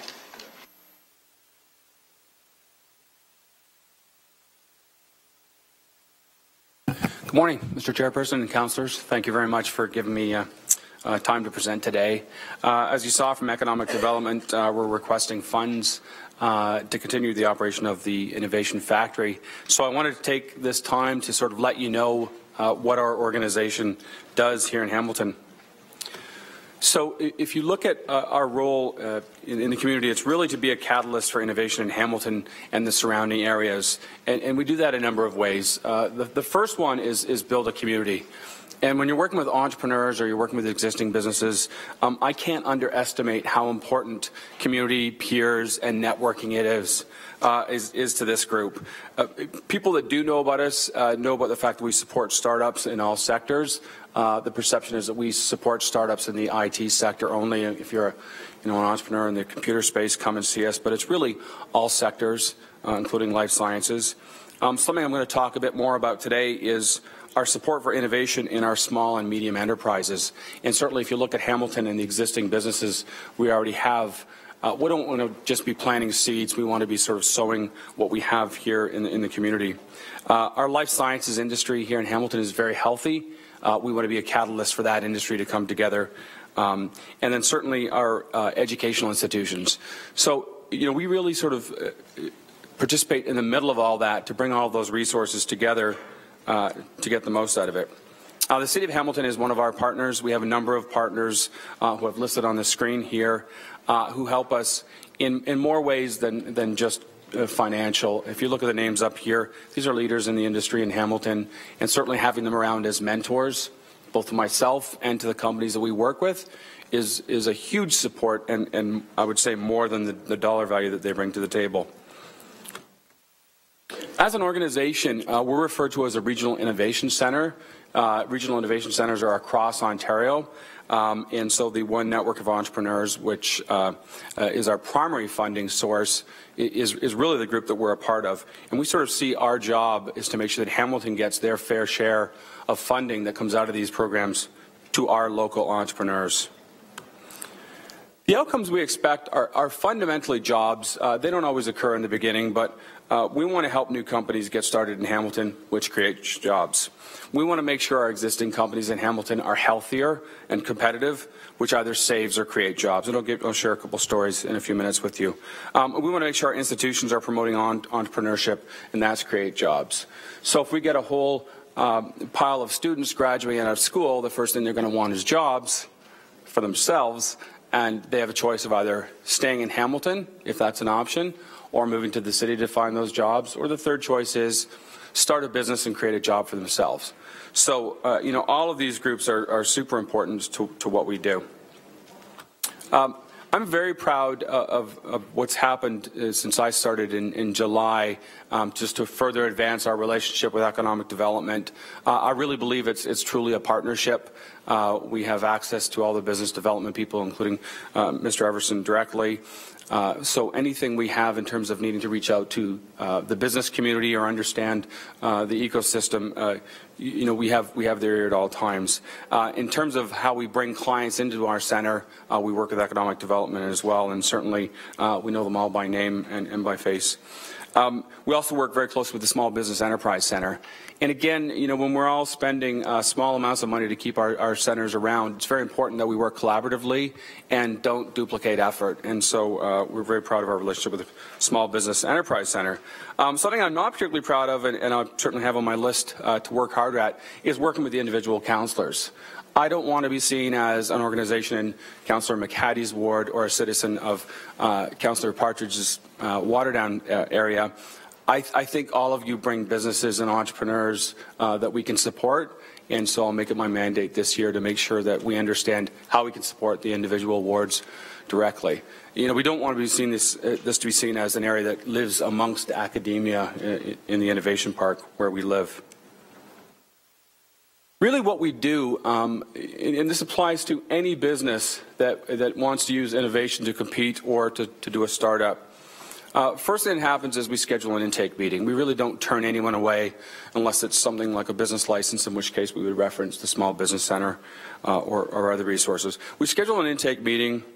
We do an assessment of where they're at, essentially a checkup. Now think of the variety of people that walk through our door. Someone with an idea, who has nothing except an idea or a napkin, and we can help them sort of move that idea forward, or an existing small medium business that has faced a competitive issue that requires innovation. So at that point, we're going to do an assessment, and then I sort of like to say to my staff, then we write a prescription. What can we do to help you, or what can we put you in touch with in terms of our partners and other resources to advance your cause? So we're working with established businesses, multi-million-dollar corporations, and we're working with students that walk through our door with an idea. All are welcome. The level of support we give them, of course, is based on what they have. So we write a prescription, and then we need to schedule a follow-up. And that prescription that we write can be made of a bunch of things. Let's say someone comes in and says, I don't know if I have an idea, but I feel like I should be an entrepreneur. We can simply invite them to be part of our network. Get on our email list, come out to our events, network, join a team of people, and I'll talk to you some examples going on about that. A big one we do is we refer to partners. So if you saw that original screen of people that support us, whether they're legal firms or businesses or any of those things, we want to make those referrals, because those are business contacts that need to be made. In fact, something we used to do quite anecdotally and not even track, and I think that's such a hard, important part of what we do, we've actually started tracking that in our system, every single referral or just name drop that we make. Another big part is helping them find funding. So there's a lot of provincial money, federal money, different grants and organizations that want to help entrepreneurship in different categories, life science, advanced manufacturing, IT. Our job is to match the right people with those funds and make sure that Hamilton gets their fair share. Because if we're not around, they're just going to go to the next small business center or the next innovation, regional innovation center in Mississauga or in Toronto or out in Waterloo, and they'll get the funds there and they'll relocate there. So we want to make sure that they find the funds here and stay here. Part of the prescription is just attend some of our one-to-many events. We host a lot of events, really for the purposes of both education and networking. If they have specific needs, we can sign them up for programming. That could be Entrepreneurship 101, or it could be, like yesterday, we did a session on specifically online marketing with a pretty renowned expert in the field and had 140 people in a room to learn how to be better marketers. We have a great volunteer network of mentors who are willing to open up their personal networks to these startups, entrepreneurs, and existing businesses. Again, that's huge. Not just that you dispense advice, but you say, and I know somebody who could probably help you get a deal here or help you, move your business forward. And then probably one of the biggest things we would do is, if you're high potential, we have a staff of entrepreneurs in residence and executives in residence that can actually coach these individuals. And we've done that with people in our organizations that are really on the cusp of doing something big but need to do things in a smart way, whether that's build a factory or a manufacturer or just work with the sales intake process. So think of that as our laundry list of things we can do. In terms of the events and programs, we do a number of things, and I won't mention all of them, but just some of the highlights of things that we think are quite successful. We do this regular Lunch and Learn series with KPMG. It's been very successful. Like I said yesterday, we had 140 people in the room to learn a bit more about marketing. It's been great in the sense of building that relationship with KPMG as a partner here in Hamilton. On the earlier stage note, we do something called innovation nights, where that person that comes with an idea or a prototype, we can put them in front of an audience and have them pitch their idea. So think Dragon's Den, but not quite as hostile, generally fairly friendly. And the important thing that comes out of that is you see what happens in the audience. It's not the 6 people that come up on stage that night or 10 people. It's the 100 people in the audience that say, oh, I've got an idea for the product you just mentioned, or you should talk to this person or that person. So it's great to encourage entrepreneurship, and I want to say youth entrepreneurship, but we get quite a variety of people in, and it's great to bring that ecosystem in. If you're really good at our innovation nights, we have our big event every year, which is Lions Lair, and I don't want to call it our big event every year because it started last month, and we're going to work with these companies until October when we have our gala event. I would love to see all of your faces at that gala event, because the people that succeed there have gone on to create companies that employ people now. And last year's finalists, I've sort of been doing a check back, and there's a few that we think there's some big news coming out of. These are companies that were started, mid last year, and they're already in play. As a reputation of a regional innovation center in Ontario, we have a good rep for that event. What I hear back from the other regional innovation centers is it really feels like the entire city gets behind it, and I'd like to make sure that we don't certainly lose any of that momentum. So that has been successful and was started before my time. We've tried to replicate that in the life sciences space.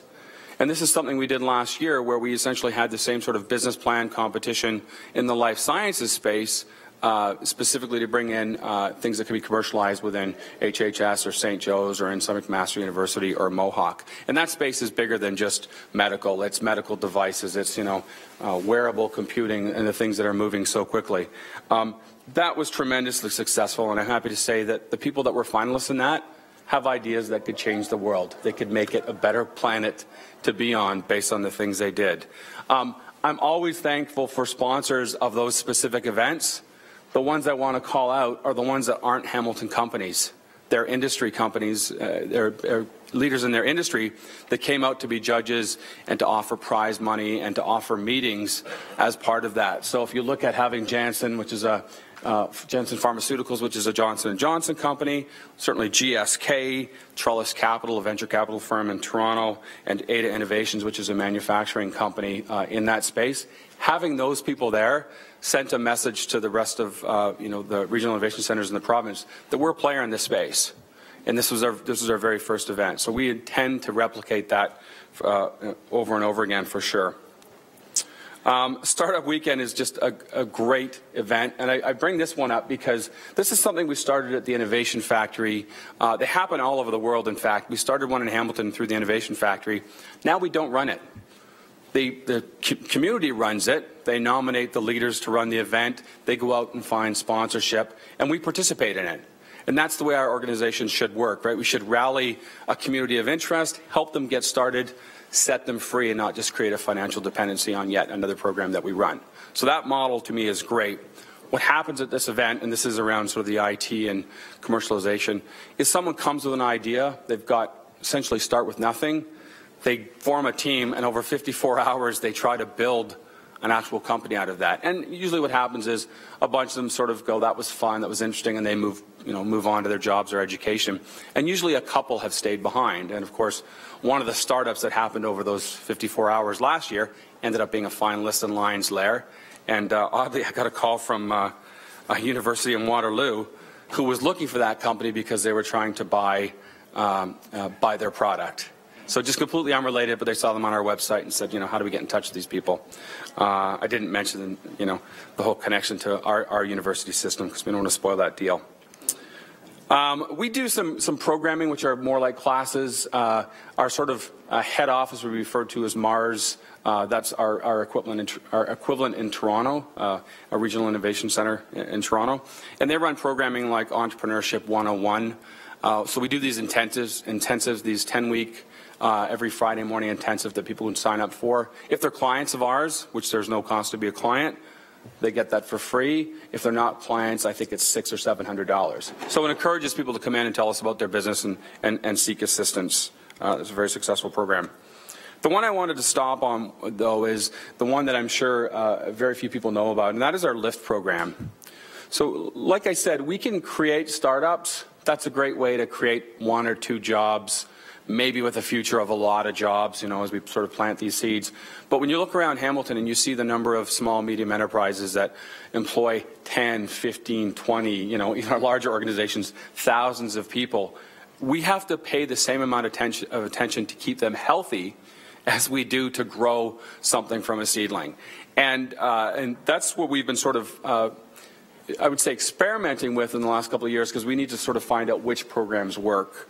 So, and this is where our relationship with economic development has really come in. So we reached out to some of the business development folks on Neil's team and we said, bring us these companies that need to innovate to survive, that they're at a crossroad or they need to get over this sort of hurdle. And let's just do that assessment. Where are you at? What do you need? Let's figure out what a prescription is. And let's lean really heavily on our volunteer mentor network who are experienced people from different industries. The one that comes to mind was a food processing company here in town. They've been around since the 50s. I won't mention them by name until they make public announcements. But what had happened was it's a multi-generational company. Generation 2 had said, you know what, our factory is as big as it can be with what we've got. We're at capacity. We're fortunate enough to have a number of things grandfathered into a factory that we could never build this way if we were to build it today. Maybe it's time to wind the business down because the next step is really hard. We're at the end of the second generation and we don't want our kids to inherit this mess, right? Now, what would we do in that case? This would never get listed as a job loss. We'd probably congratulate that company for, 60 years in service. Good job. It's a fixture in Hamilton. Congratulations on your retirement. And 17 people would be unemployed. So what happened was the third generation came to us and said, how hard is this? How hard would this be to build a factory? What would be in store? Because in that entire time, they'd never gone through that journey. It had always been hustle, right? Do a little more next month, build some more customers, add on, build a facility for the first time. There was never this job of stop doing what we're doing, build a 3-year plan, and plan for this big chasm we have to get across. So we thought this is the perfect customer. They're going to need a higher tech company.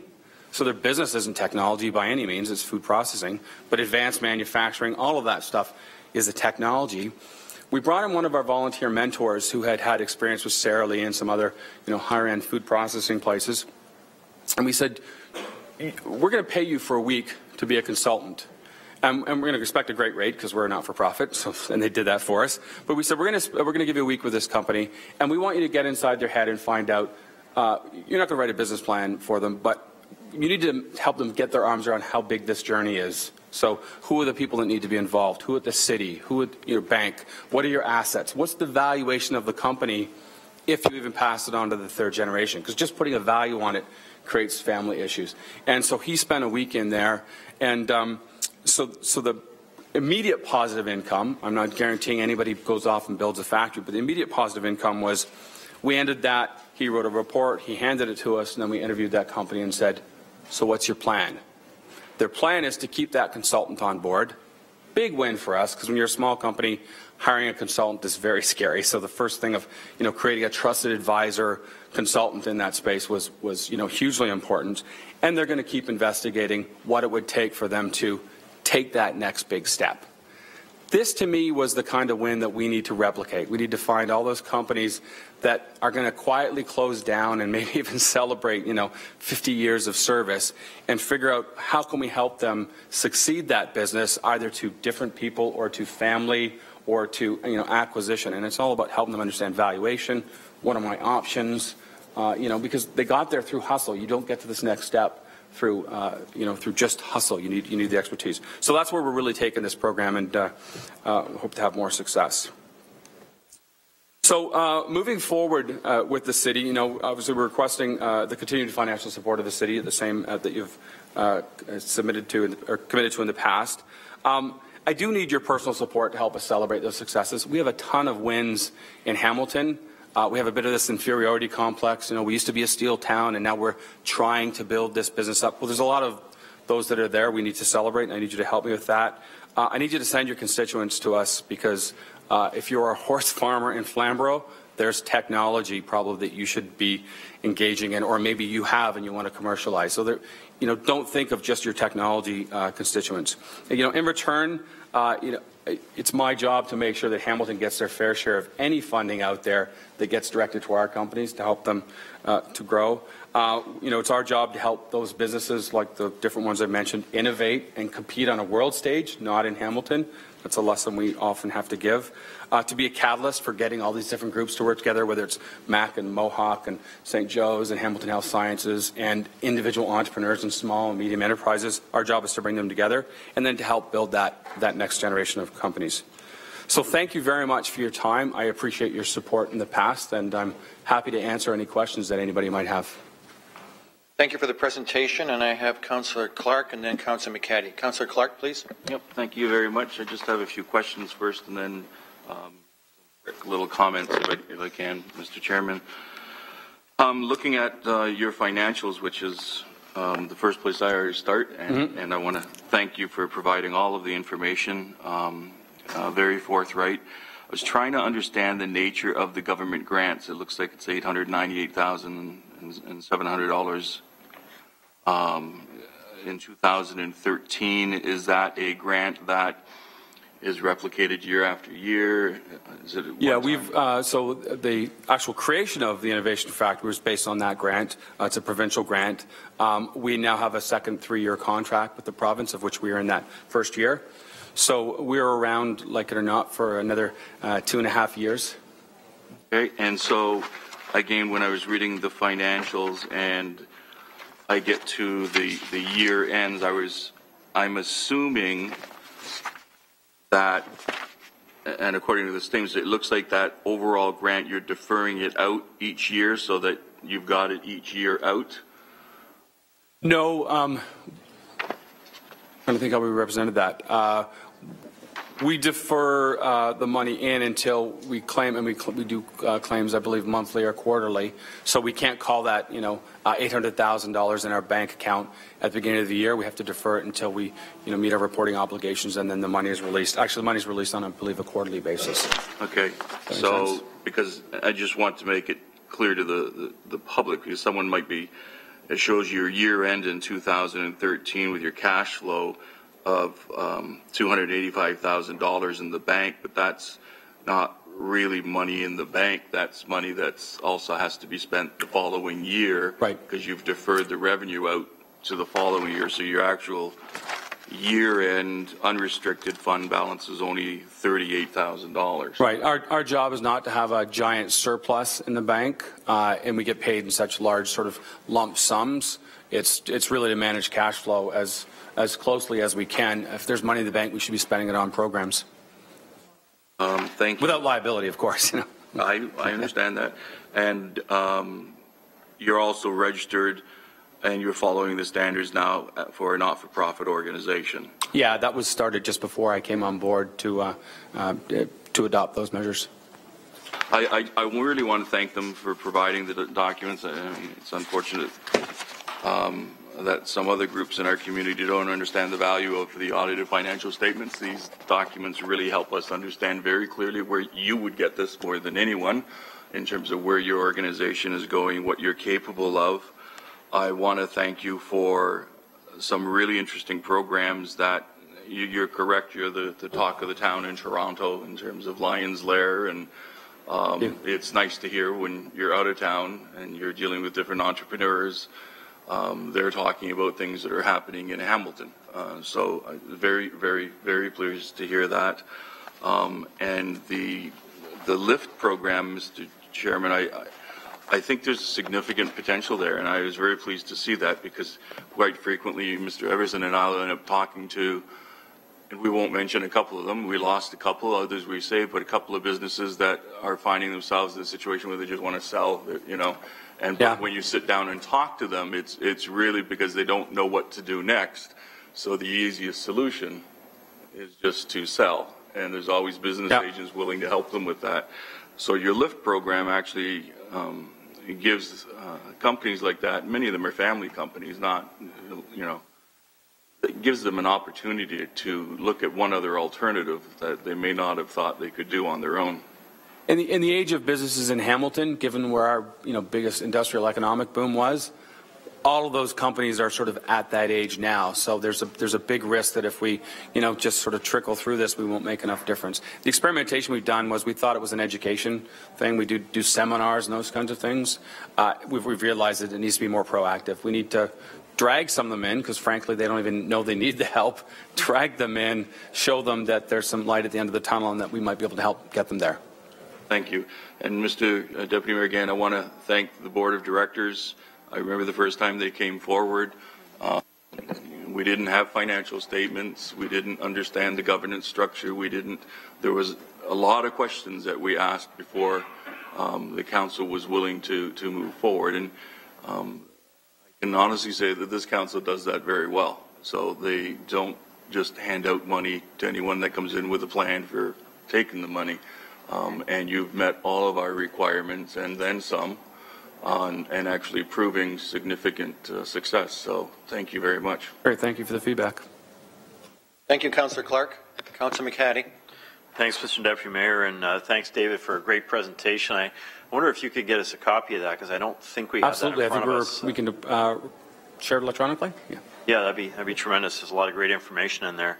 And I think, Mr. Deputy Mayor, this is really the future of Hamilton in many ways. The innovation companies that we're going to create, from the city, and both existing companies that are at that threshold. And that was a really great story you told us about that food company that is sort of on the cusp, can go either way. And having the courage themselves to work with you and to look at options rather than just say, we're kind of done. There's got to be lots of other companies you mentioned in terms of the evolution of businesses in Hamilton, where we've come from the heavy manufacturing and supporting that to where we are now with the innovation economy, advanced manufacturing. So that's a tremendous story to hear. I wonder if you could just touch on Part B of our recommendation. Speaks to key performance indicators, and you've told some stories about what you're doing and some of the results. I anticipate some councillors will be thinking about the number of companies, some sense of how it's helping us in our tax assessment side of things, which is one of our challenges in Hamilton right now, is growing our revenues as a city. We're keeping the cap on expenses, I'd like to think, Mr. Chair, just having put the budget to bed last week. But we're not growing our revenues the way we want to, and we don't have this telco and Dofasco's that we used to have. Dofasco's doing okay, but we've got to replicate that in many small businesses that will grow over time. If you could touch on that, David, I'd appreciate it, Mr. Chair. Yeah, I think the way we operated in the past, and part of being a startup organization, nothing against the previous organization, but it was come in and get the help you need, and then thank you for coming in, and we let them go. And we've really tried to change that to a relationship of, we need you to report everything that happens in your business back to us, because we have to count those nickels and dimes because they add up to a lot of dollars. So, we had our original KPIs of, how many meetings do we have, how many jobs do we create, which is so hard to track because so many different people will touch them, including other regional innovation centers, how many events and how many attendees. We've started tracking direct referrals to businesses, partly because we can go back to those businesses that are our sponsors and say, here's what we did for you outside of the fact that you helped the community. We're tracking any hours that are spent with these accounts, because we actually pay for executives and residents, or we use volunteer hours, but those are hours that we create. We're also tracking funding by the dollar value. So it might not be dispensed by us, but we made a connection to the province and helped them get that funding. And so far, I would say it's in the millions that we've actually helped these companies get. We just became accredited by the Canadian Media Fund to be an official accelerator, because in the past our clients would have to go to Waterloo to work with an approved accelerator to get these funds, and there's several $100,000 in funds there. So those are other KPIs we want to report back, those actual dollar values. But we're also asking for individual jobs from all those companies, because a yearly survey doesn't do it. We want them to report those successes back as a KPI, and revenues. That's a hard one, because these are all in most cases private companies. But we've offered to sort of aggregate that information so we could say we helped 300 companies grow revenues X million dollars. It's all part of just really a lot of rigor in how we work with these companies, and more than just be an advisor, we really want to be a longer term partner. And when I said sort of assess, write a prescription, and a follow-up, I would say the follow-up part is pretty new. It was follow-up if, like your doctor that says, come back if you're not feeling good. Well, no, come back for a checkup next year. We want to see what we can do. Maybe you have a problem you don't even know about. And anything else that you think we can track, I'm a bit of a metrics guy, so I'm happy to put it out there. We just need to get the client to agree to that.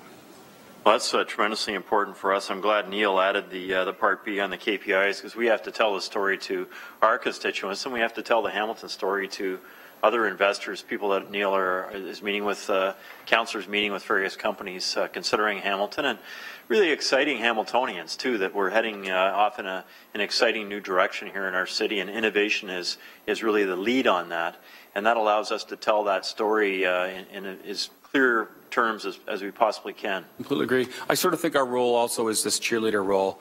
And I met a company in town called TubeMac. I don't know if anyone's heard of it. They do pipe for hydraulic systems that's non-welded. And you say, oh, how interesting. Well, they're a leader on the world stage. They ship all over the world.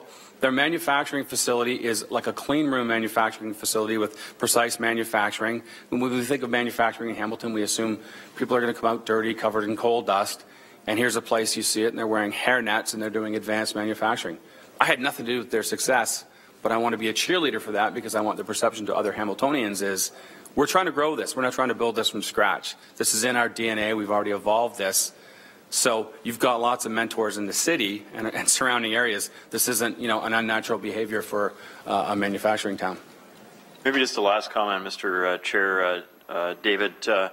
Life Sciences out of the Economic Summit last year. We're going to hear about the Economic Summit again shortly from Keenan in the Chamber. But there was a Life Sciences report that came out of that just showed the large number of companies already here. And I know you've got a tremendous mentor, perhaps more than one, but I know there's one individual in particular at Innovation Factory who's doing a lot of work on that. So Life Sciences is huge. And I had the opportunity to attend, Mr. Deputy Mayor, the digital media evening with Cobalt Connects, and I was amazed by the number of people that were there. I had to be 200-300 people in the room that night in the atrium there at Innovation Factory, outside of Innovation Factory. So just maybe touching on those two sectors, because it just seems very exciting. It's really exciting, and you say life sciences and you think it just must be people solving cures for various diseases, but the whole industry of life sciences has exploded.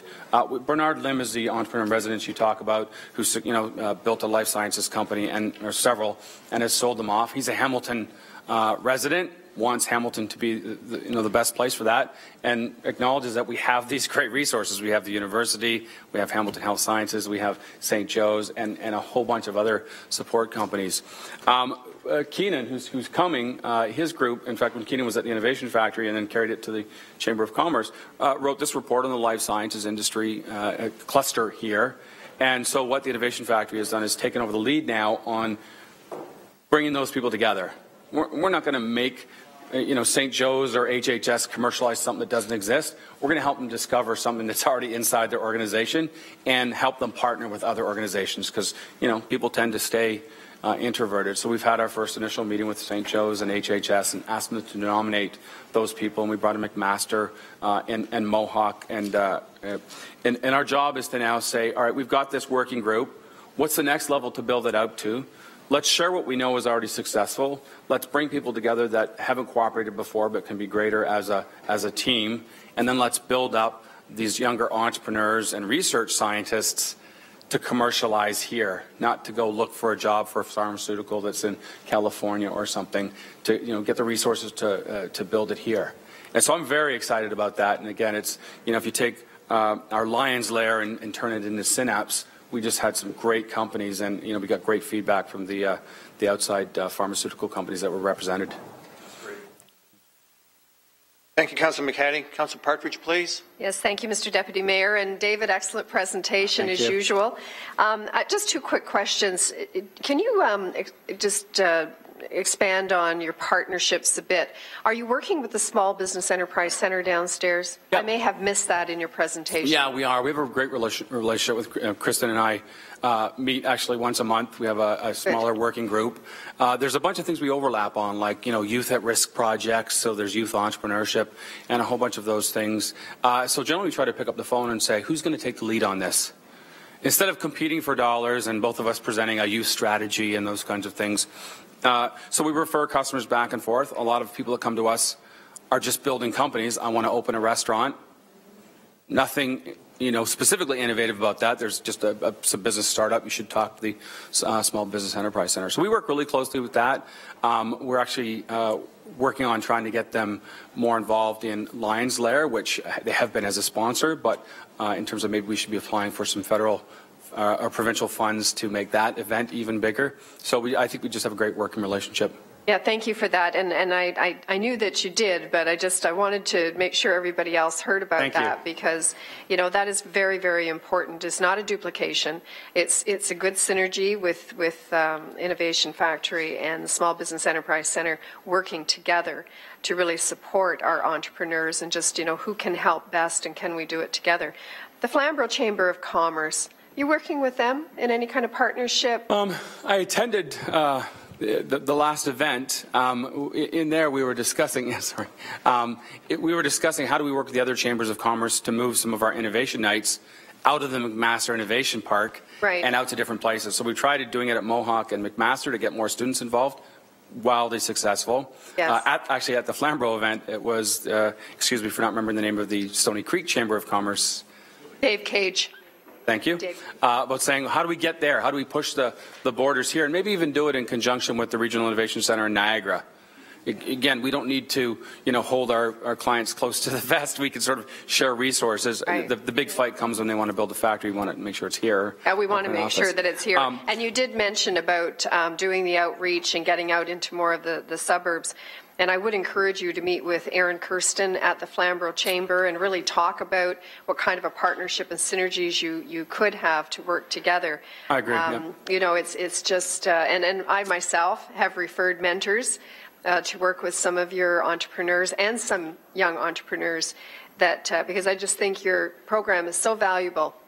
Well, very diverse. You offer Innovation Factory offers a lot.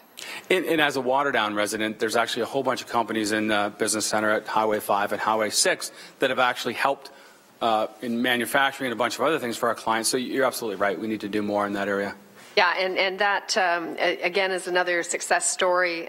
You know, our own incubator up there at the top of Collapses Corners. And I thank Neil Everson and Economic Development for the tremendous support in keeping, you know, certainly I think it seems to be always at about 95 to 98% capacity and doing extremely well. So, you know, that's one of the kind of a hidden treasure for our city, if you will, and very important to be able to see, well, what is happening there and what can they do to support any new entrepreneurs or existing that are coming along. Last question for you. When is your gala? When's my gala? When's your gala? The Lions Lair Gala? October, you said? October, let me back it up here. There in October? I'm going to send that out October 2nd? Or you're just saying peace? I just want to put a place October marker. 2nd. Thank you. I just want to put a place marker. You've shamed me for not having the answer to that one quicker, but thank you, our Councillor council's Partridge. known for that, actually, to come up with questions you may not be. I will follow up for sure and make sure you all receive an invite to that. Yeah, please do. I really appreciate that. And maybe issue a challenge to see who can sell the most tables. Thank you, David. Thank you, Councillor Thank you, Councillor Partridge. Mr. Everson, please. Thank you, Mr. Deputy Mayor. Just one quick comment. This community is very lucky to have somebody the caliber of David Carter running this organization. And I say that not only as somebody that works with him, but as a member of his board. And, you know, I can tell you, as if you didn't gather it from his presentation, David very much knows what he's talking about, and including his professional background from a small company called Microsoft. So we're very lucky to have him in our community. Thank you very much. Thank you, everybody. Thank you, David, and just have quorum here. Okay, so can I have a motion to receive Mr. Carter's presentation? Councillor Pearson, Councillor Morrow, all in favor? Thank you. So on 7.1, we have some recommendations here. Councillor Clark? You're going to move the recommendations? Councillor Pearson, you're seconding them? All in favor of the staff's recommendations here before us? Carried. Any opposed? It's carried. Thank you very much. Councillor Morrow on 8.1. Thank you, Mr. Deputy Mayor. And 8.1 is regarding the accessibility to council chambers and meeting rooms at Hamilton City Hall. Through you, Mr. Deputy Mayor, just to whoever on staff that can answer a few questions, I think what we need to do is look at why we are at the stage we are at presently, and why a lot of these issues, although we did move the yardsticks with respect to accessibility in the 2009 renovations. We haven't done so to the extreme. But can someone elaborate on the heritage issues with respect to accessibility and the cost associated with it, and why we wouldn't have done all that work back in 2009? Through you, Mr. Deputy Mayor. Mr. Davis, please. So through the chair, I'll go back to the construction of the renovation to City Hall, and then staff are here regarding the proposed project. So when we went through the renovation of City Hall, we ensured all of the meeting rooms were accessible as per the building code. They were not all under the guidelines of our barrier-free design manual, which is which we're looking at bringing forward now. So at the time, a number of issues. One, there was the heritage requirements of the building. There was also the budget itself, and so we went through it with the architects at the time in developing it. And so what you have is a building that was a renovation. It wasn't a brand new building, and we ensured that all rooms and the building was accessible. However, they didn't meet the full guidelines of our barrier-free design guidelines. So that's where we were at when we had the building approved. The issues regarding that were both the heritage requirements as well as the timing and the budget for it. So we made the building accessible for the building code. We didn't make it fully compliant per our own barrier-free design guideline, which when we have a new building, we adhere to that. On a renovation, we do everything we can to meet those guidelines. Okay, which brings me to my next point. With respect to the debate surrounding and putting this entire argument into context, originally there was a proposal starting back in 2001 to build a Taj Mahal for a city hall. In 2001 dollars, I think the proposed cost was over $100 million. And in today's dollars, that would be a significant amount more. So when we firstly looked at fighting to preserve this particular building, we did so for a number of reasons. Firstly, the building was only 40 years old at the time, or just above 40 years old, and because of that, it was unique in character. So a number of us fought to protect this existing building, which we did successfully. Now, you look at the expenditure of renovating this particular building, it was $70-some-odd million. So had we gone the route of the over $100 million route, we would have fully accessible building. But when we can't suck and blow at the same time, we can't fight to preserve buildings and then not, and save money as well as the new building, and not be subjected to additional costs. So at that time, we did some work surrounding accessibility. You know, the ramp in the back was part of that renovation, so nobody could even access the back door here on the upper level until that renovation was completed. And God bless her, Geraldine Copps was speaking for years on that particular issue. I served with her on AODA committees, and she was screaming for years that that ramp should have been built so many years prior. Having said that, we're now in a position where we are moving forward to complying with the AODA scenario, but over and above all of that is that we did meet the lowest standard, I guess, to make ourselves accessible. We did save a significant amount of money in not going the Taj Mahal route, but more importantly, we also preserved this building. So we're all going to get to where we want to be, but we're going to do it incrementally. I think Councillor Ferguson has been unfairly targeted in a number of cases because he took the lead from a council perspective on the committee. And to suggest that this building hasn't seen any renovations when it comes to accessibility is just a blatant misinformation and fabrication. So we need to put that on record, and we will move expeditiously to ensure that this building does become AODA compliant.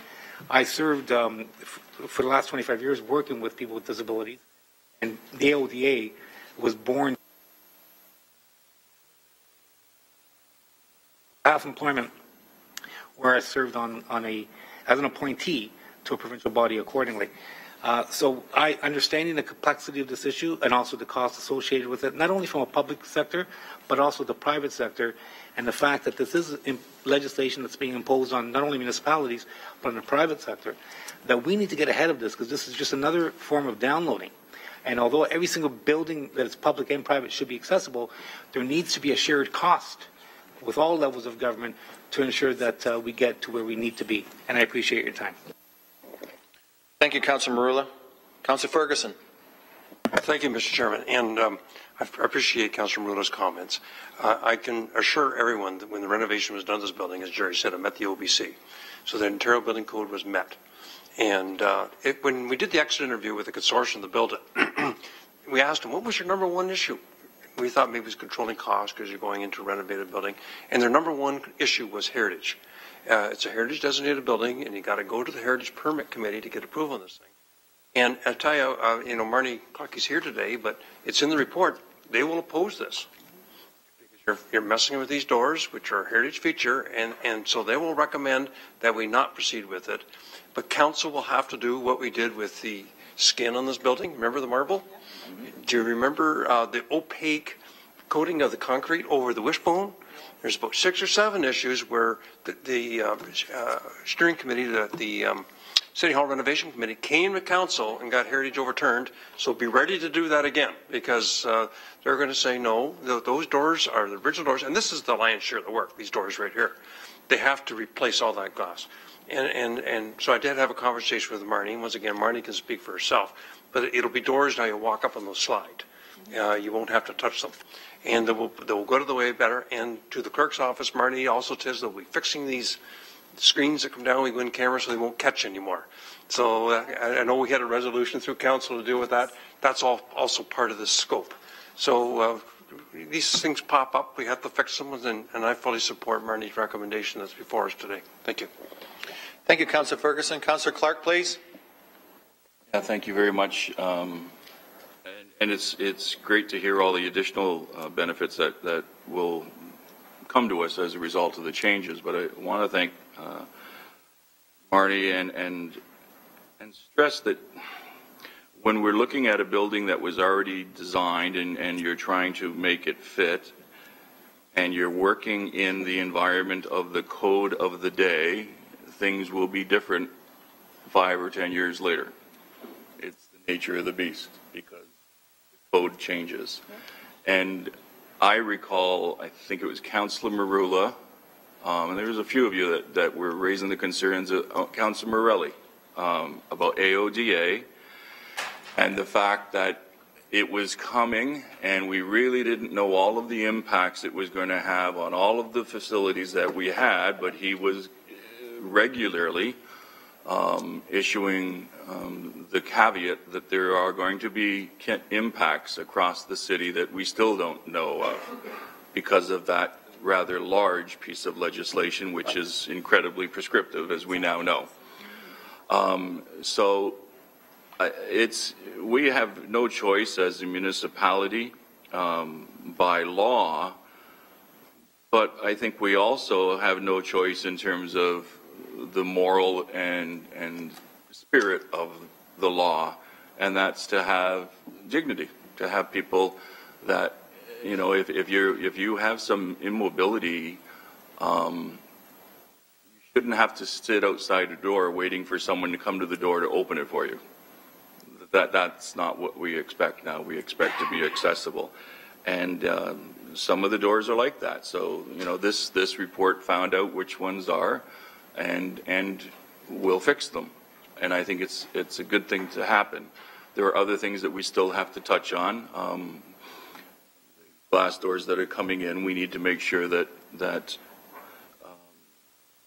there's some markings on them or etchings to help people who are visually impaired so that they don't get injured by walking into the door if they don't open on time. And little things like that come up through that process. But it's all about dignity. It's all about making sure that everyone in our community has access to our City Hall. Ours, theirs, everybody. So I think it's a great solution. I thank them. thank the staff for coming forward with it. I thank Councillor Pizzuta for pursuing it through this process. I think it's a good day. Thank you. Thank you, Councillor Clark. I have Councillor Pearson and Councillor Powers. Councillor Pearson, please. Thank you, Mr. Deputy Mayor, and certainly I concur with the previous speakers. I think this is great going forward, that we meet the needs of future issues coming up. One question I had to you, Mr. Deputy Mayor, to Marnie, and I know that so these doors will become fully sliding on just walking up to them. So it'll be sensors like our doors outside. Will the whole unit slide in like they do now so that the whole span will be open? Marnie, please. Through you, Mr. Chair. Yes, so what will happen is all of the doors will slide to either side to allow for full accessibility, and as well it comes out so that when you have functions it's completely open. So they'll be removable after as opposed to sliding into the wall? Is that how it's going to work? Or they'll continue to slide into the wall? Into the cavity, that space that there is? Just sliding. Excellent. And the reason I raise that, Mr. Deputy Mayor, is I know that not only the issues that citizens have had, but I know there's been issues with our maintenance staff when they've had to open these doors all the way because there are issues with the tracking. So if we can deal with that, because that's a health and safety issue as well for our workers that have to prepare the council chambers for various events, and we need to have these open. This is great news. I certainly support this moving forward. Thank you. Thank you, Councillor Pearson. Councillor Powers. I believe there's no condemnation of the province with regards to, I'm going to say, renewing the AODA requirements and that. But the points raised by all my colleagues is very, very valid. There's not only limited resources, both financially, but from an expertise standpoint, to do those changes in a timely manner. So certainly around the memorandum of understanding table between AMO and the province, we've worked with them to make changes to the built structure and continually impress upon the element of timeliness and the ability of capacity with the municipalities on to do it. As I said, nobody is against what needs to be done because over time the needs of others have been increasingly recognized and the challenges of meeting those needs and that. So I think certainly what's being proposed by Ms. Clucky and Mr. D'Angelo here in their proposal makes all kinds of sense, and it's, I'm going to call it the continuing evolution of how we can improve accessibility into City Hall and all of our areas of public interaction. Thank you. Thank you, Councillor Powers.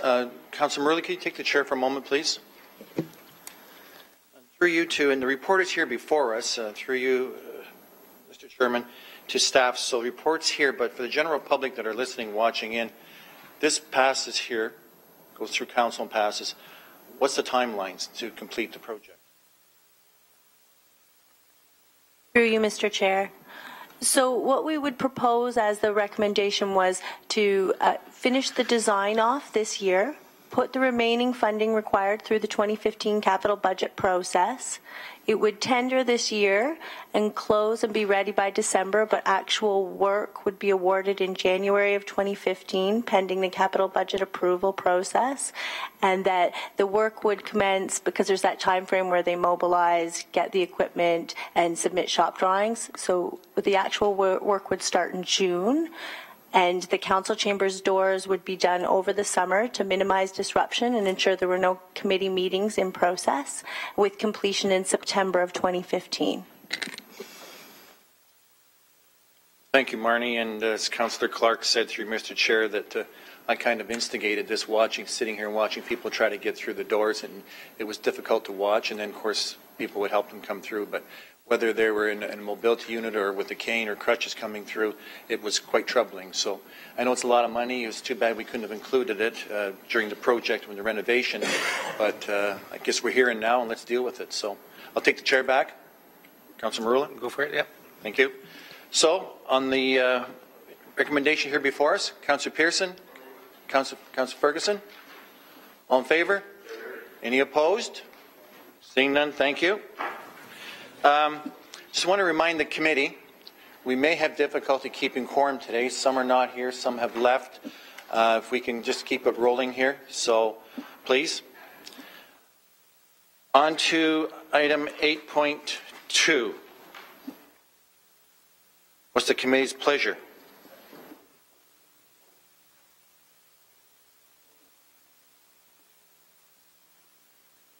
Councillor Farr.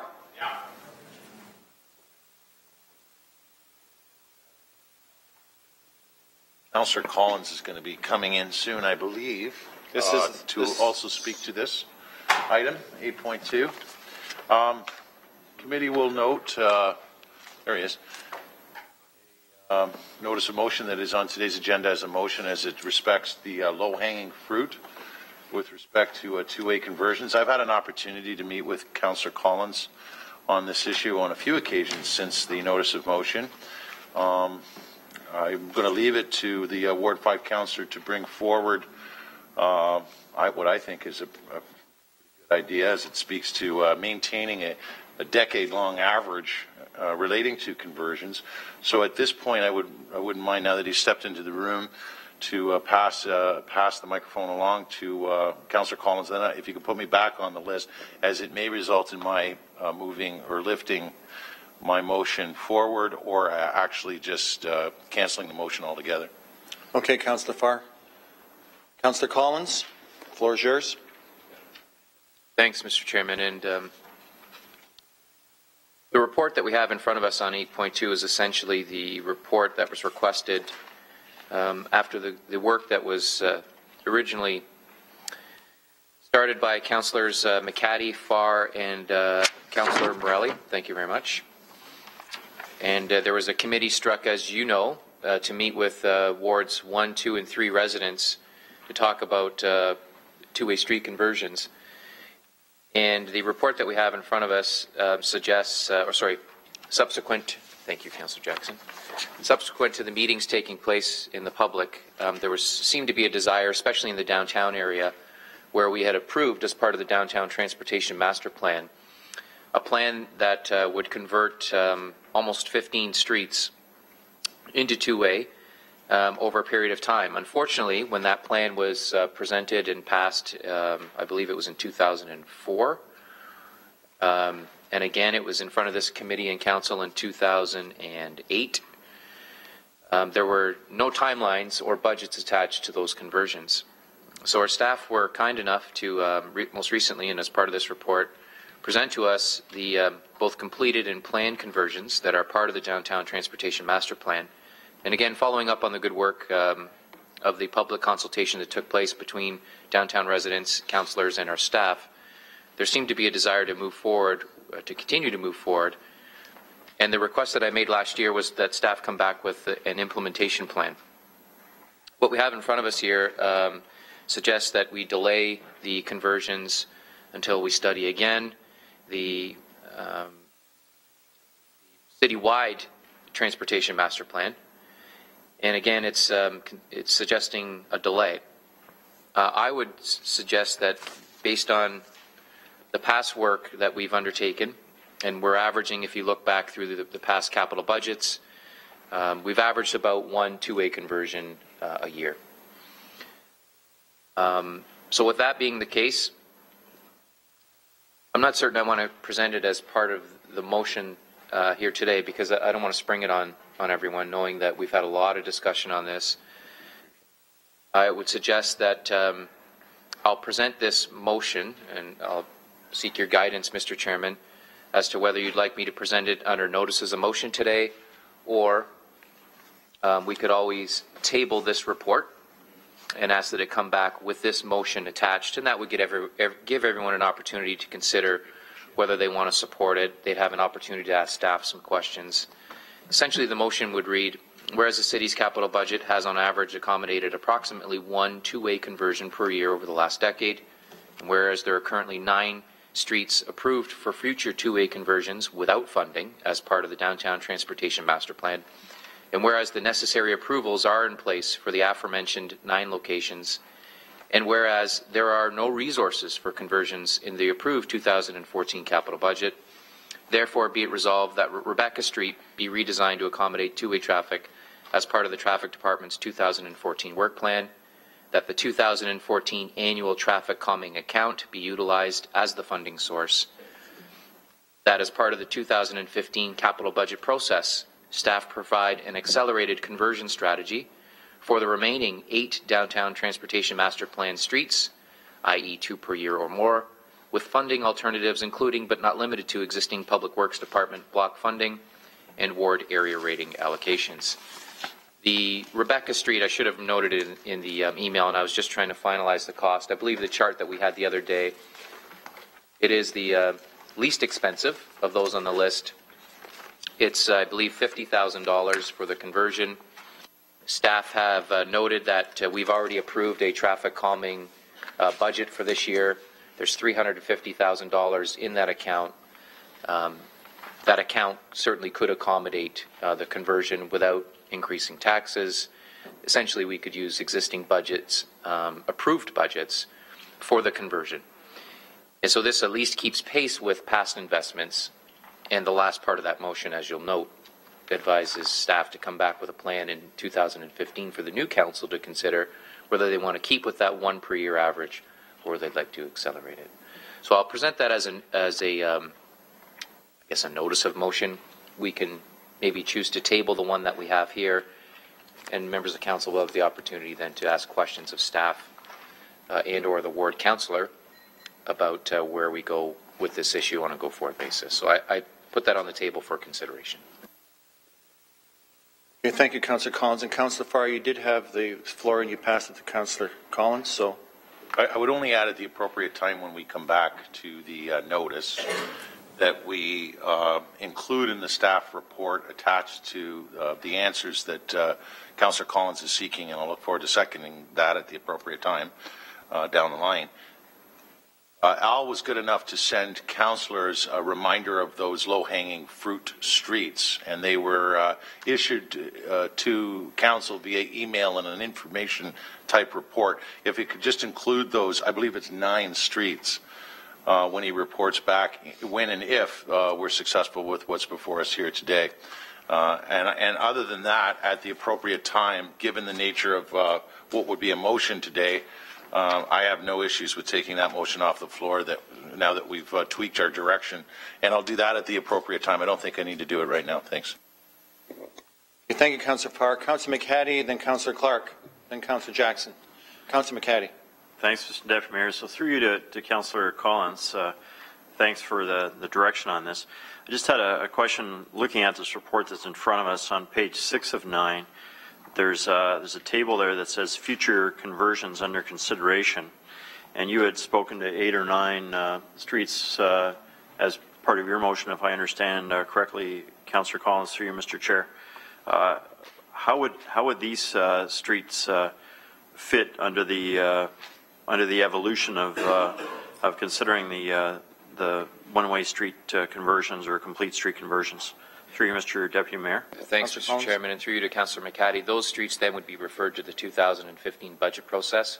We've missed our opportunity, essentially, waiting for this report to incorporate anything into this year's budget. As I noted, the traffic calming budget is large enough to accommodate the Rebecca conversion between John and Wellington, but I think we'd be stretching the budgets to consider anything else beyond that. There is, I should note, and I forgot to mention, Councillor Morelli had requested staff come back with streets within his ward, which will be in front of us later this year. Again, there will be no funding attached to those reports. We haven't budgeted anything, but he had requested a number of streets, including Victoria Avenue North, and I believe there may be 1 or 2 others that are coming. So there will be something, I think, within the 2nd or 3rd quarter of this year where we'll have to make a decision. I anticipate, I don't want to speak for everyone, but I would think that we would refer those streets as well to the 2015 budget process as well. Well, thanks very much, Councillor Collins. So the streets here on this table on page 6, then when we refer to the 2015 budget, that's great. Thank you. Thank you, Councillor McHattie. Councillor Clark. Much appreciate it. Page 5 of 9 of the report. Some streets are bolded and some streets are not. I may have missed it, but I'm not sure exactly if there's a meaning to the streets that are bolded and the streets that are not.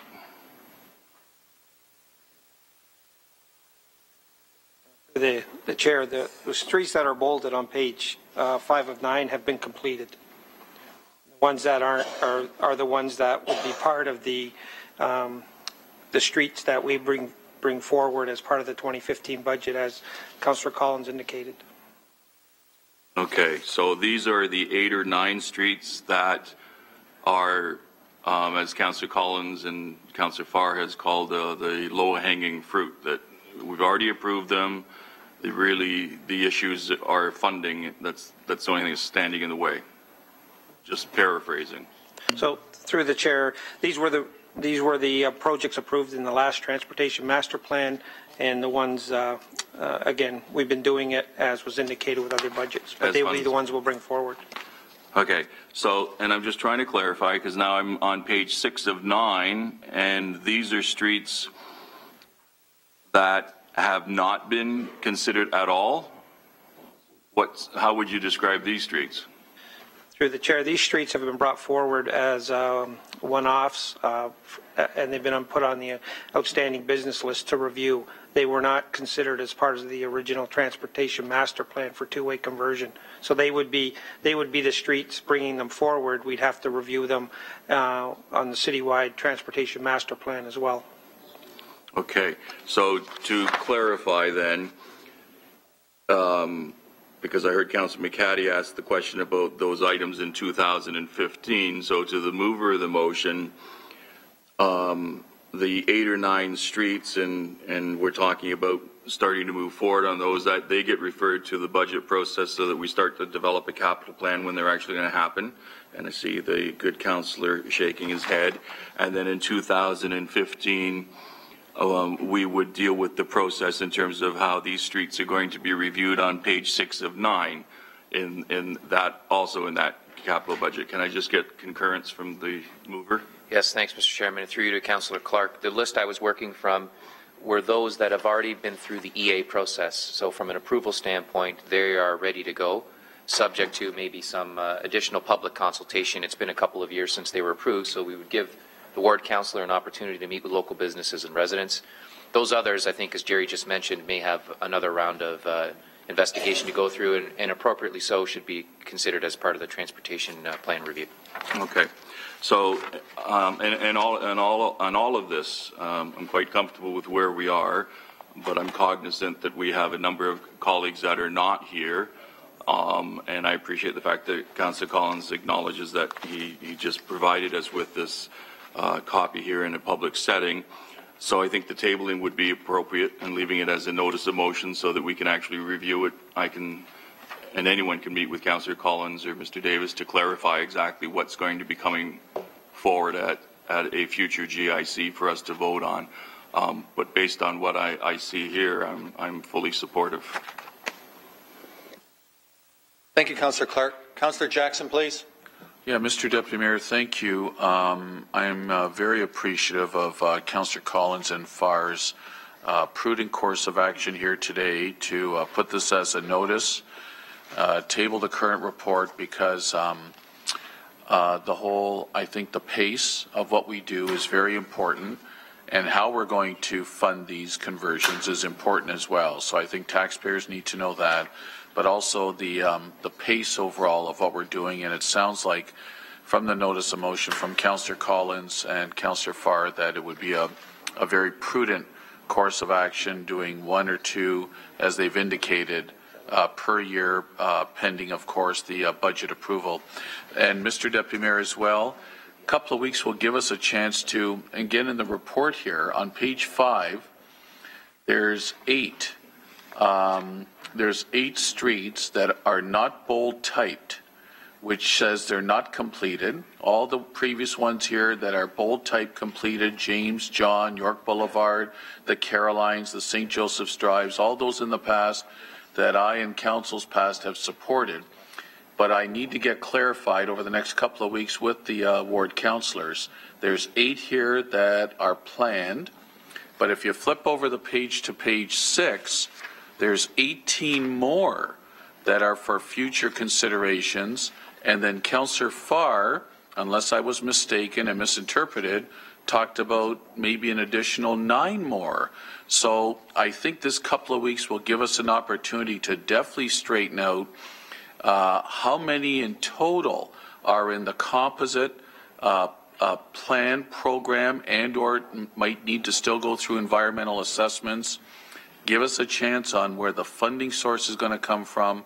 And the next couple of weeks, I think, will hopefully allow us to implement a prudent course of action that demonstrates fiscal responsibility and that the pace of change hopefully will be appropriate. But I really appreciate this appropriate way that we're proceeding today. Thanks, Mr. Deputy Mayor. Thank you, Councillor Jackson. Councillor Clark? Okay, so just a quick question to the clerk then, because item 8.2 in our agenda today is a tabled report from a previous meeting, so it's still tabled. So do we leave it tabled, or do we have to move a motion to lift it at a future meeting? Because we've already tabled it. It was under discussion. We said, let's hold it. Let's look at some other things. Now Councillor Collins has come back with his suggestions. We have a few other items that have been brought up. Perhaps we could just leave this as tabled and allow the discussions to proceed in terms of what the notice of motion is and clarify the wording. And then at the next meeting, we can just lift this if we need to deal with it with the motion. Does that seem reasonable? Okay. And so then if I could also ask that, because I've got page 5 of 9 and page 6 of 9. 5 of 9 is the approved rate waiting for funding. 6 of 9 is conversions under consideration with no review as of yet. And then I heard Councillor Farr indicate that he may have additional streets that needed to be reviewed. Was that correct? No, I'm sorry. Are you asking me? Yes, please. No, what I had in my motion was to look at low-hanging fruit. If you're referring to the motion. So your 8 was the original one? It is. Now, Now there's 9 from the Al Kirkpatrick update, here. And there's 8 here, and I'm just trying to find the missing one, but that should clear things up. Just one moment, gentlemen. Mr. Davis, please. So the 9th Street is John Street North from Strawn North, and it was part of the North End Traffic Management Plan EA that went through. It hasn't been converted yet, so that's why it's on the list. Okay, so if we could, just to make sure everyone's on the same page at the next GIC meeting, have that list of those 9 streets, including John Street North, which was the low-hanging fruit, which is what Councillor Collins was speaking about. Then the next one would be page 6 of 9. These are the ones that have to be reviewed in some description in order for us to make a decision at a later date. And then we can deal with those motions at that time, and everyone's all on the same page. Madam Clerk, yes? Chairman, I'll leave it to you. Thank you, Councillor Clark. So Councillor Collins is leaving as a notice of motion, and then we're going to table this report to future. So Carolyn? Through the chair, the report in 8.2 will remain tabled. On the next agenda, when Councillor Collins' notice of motion will then be a motion, and both can be discussed at the same time. Carolyn, do we still need a mover and a seconder to table this then? We just leave it tabled. Just leave it tabled. Okay. So we're done with that item. We're on to the next one. So 8.3, Event Strategy Framework. Members of the committee, any questions with respect to item 8.3? Moved by Councillor Jackson. Second by Councillor Pearson. Questions? All in favor? Carried. Oops.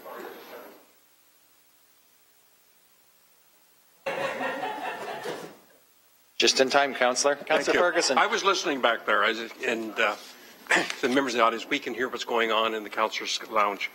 My question is to Anna. Anna, I've read this report, and we've had extensive discussions at the Grants Committee about making it easier to understand for to apply for grants for festival and events of the city. You've done a great job with your staff of making it simpler and easier for volunteers to make applications to seat. When I read this document, though, I'm trying to get my head around something definitive that you're changing, and I can't find it.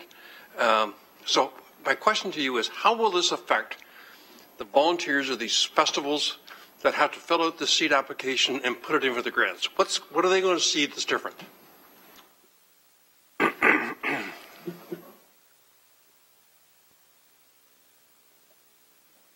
Through the chair, sorry, we have a few experts on this. I'm going to put that question over to my colleague Jennifer Kay, who is the manager of events, and she'll explain what will happen there.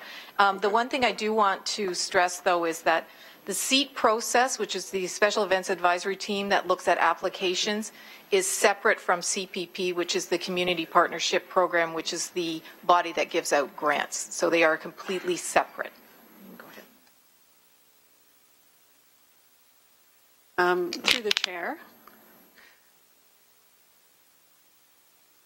This report puts forward an event strategy framework, which is asking council to give a high-level direction to staff so that we can then go away with that direction and work cross-corporately to look at our event processes, our event needs, to look at our event clients, and to be able to recommend a strategy that is going to address some of the concerns that you have brought forward. So we continue to work on them, outside of the parameters of the event strategy work.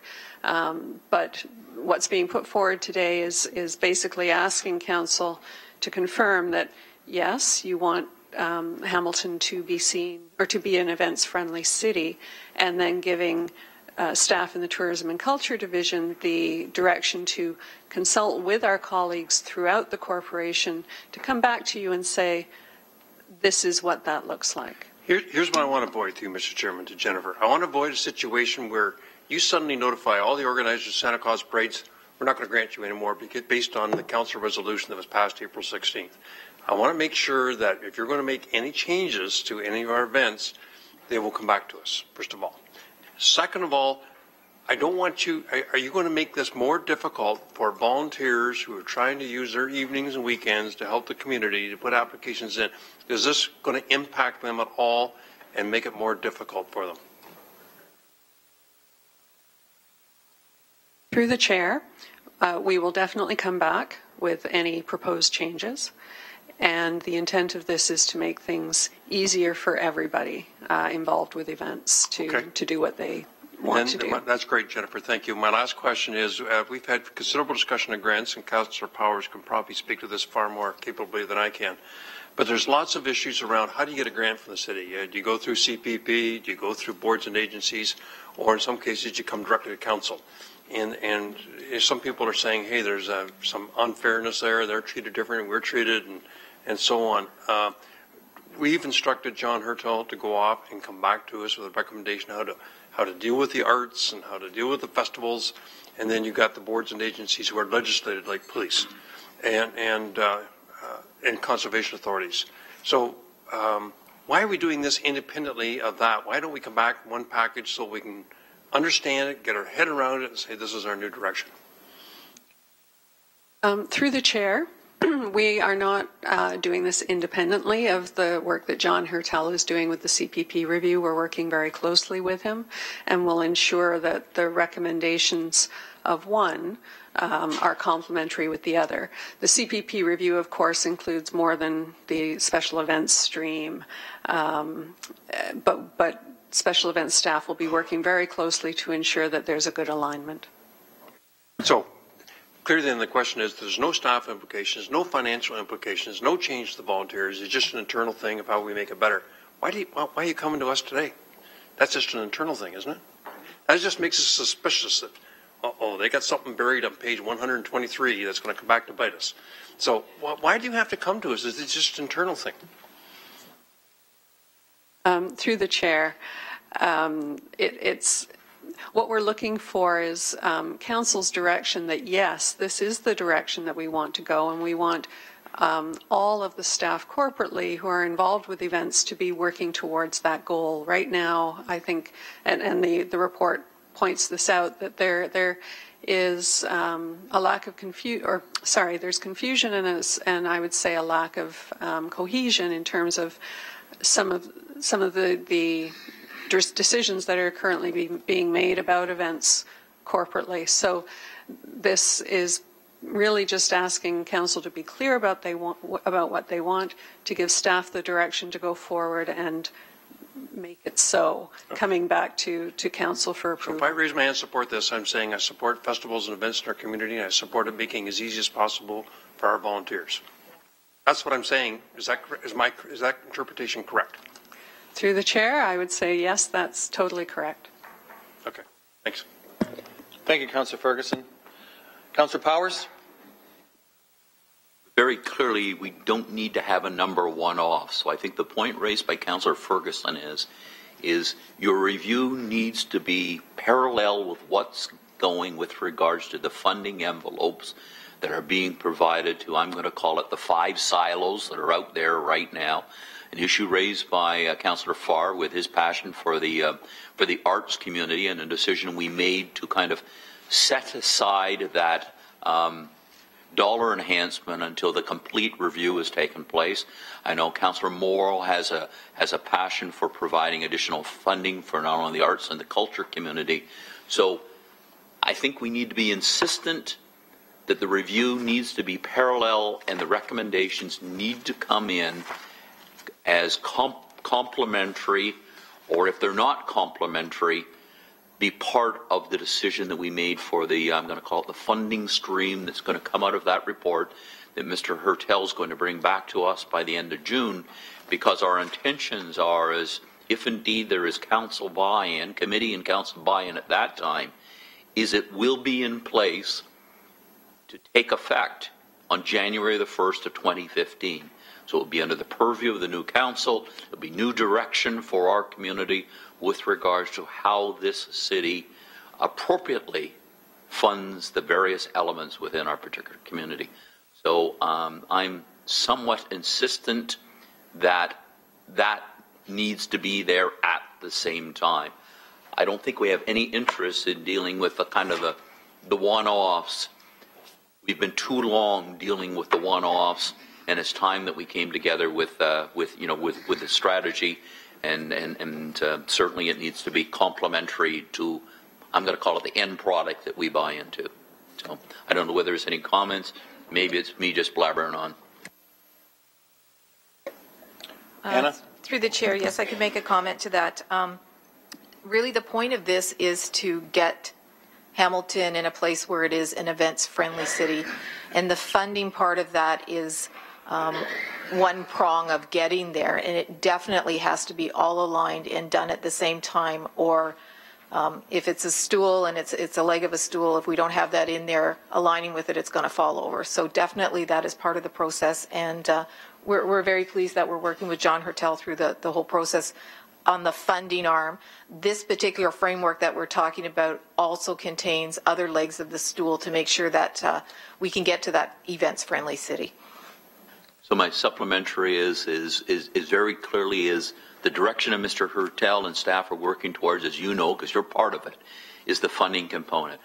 But where there are logistics, in order to improve the logistics and make it easier for groups who want to volunteer their efforts to invite people to come to this community and put on events that benefit the community, that's something you need to do procedurally in that. But the funding component, where the funding component of this direction needs to be part of that report that comes back in June. Thank you, Councillor Powers. And before I go to Councillor Farr, I'm going to put a call out so we can get some colleagues here around the table, because we don't have quorum to move along. So hopefully they hear us and they make their way here. So, Councillor Farr. Yeah, very briefly, I'm going to pull up another stool, and that's the stool of sustainability. And obviously, one of the 4 legs there is culture, as identified, I believe, unanimously by this term of council in our cultural plan that we passed. And as the report indicates, and I think this is very important for the public record, this is action 10.2 in that council-approved cultural plan, where we are going after an event strategy framework. And it's actually one of the first actions to be brought forward from the recently council-approved cultural plan, which positions culture as a key tool for city building. So I think that's important to get that on record here today. And I very much support these recommendations. Appreciate the comments being heard and the synergies that we need to recognize as it relates to what the work we're already doing going forward with our review and the work of John and Anna and all the rest involved in that extensive project. And that includes some members of the arts and culture community who've been meeting regularly with staff going forward on that important initiative. So kudos to staff for starting work early on making certain we recognize and create some action items out of that very important cultural plan as that relates to the 4 legs of the stool of sustainability for the City of Hamilton. I was trying to stretch it, Mr. Chairman, to get one more committee member in here so we can move this recommendation, but as good as it gets. Thank you, Councillor Farr. Councillor Ferguson, see if you can round somebody up.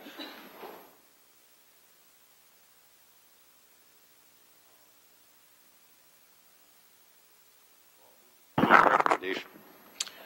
Okay, recommendations moved by Councillor Farr, second by Councillor Ferguson. All in favor? Any opposed?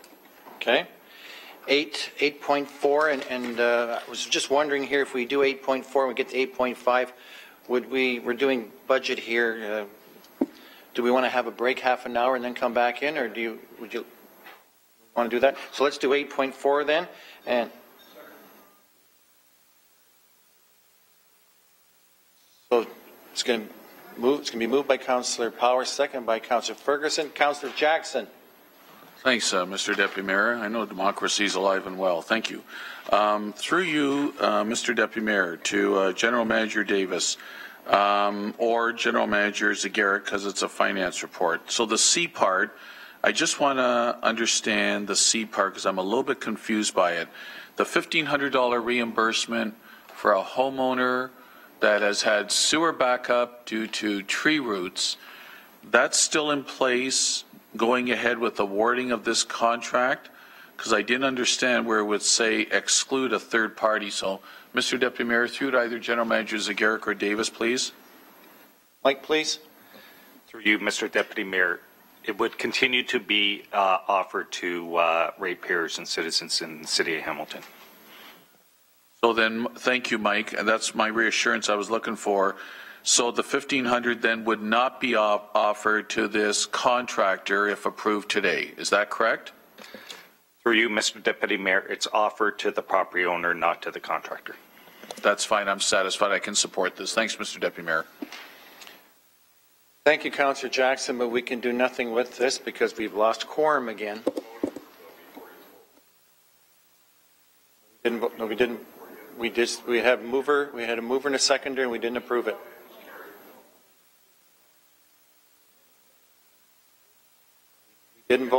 We didn't vote on it. We had a mover and a seconder. We didn't vote on it. I passed.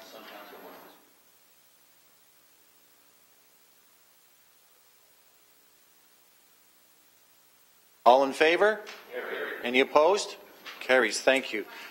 Half an hour break. A half an hour, and please come back so we can keep moving along. I have to be out of here at 5 o'clock or before, even 4:30 for an event. 1 o'clock. Thank you.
Today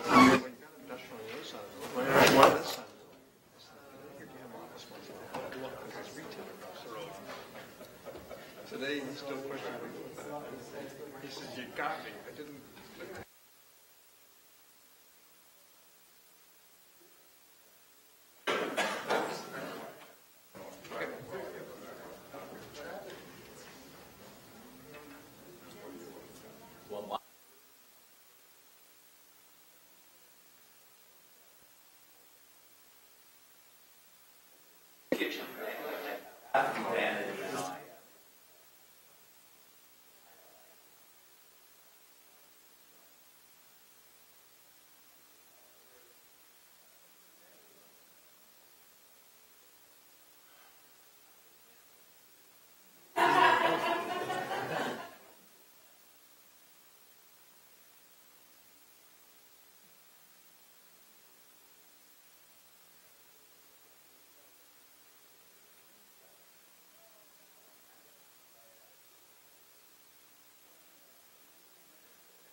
Okay, I'd like to call the meeting back to order, and hopefully we can keep quorum this afternoon and get the business of the day done. So we're on to 8.5. So 8.5, and that's the tax and rate operating budget variance report.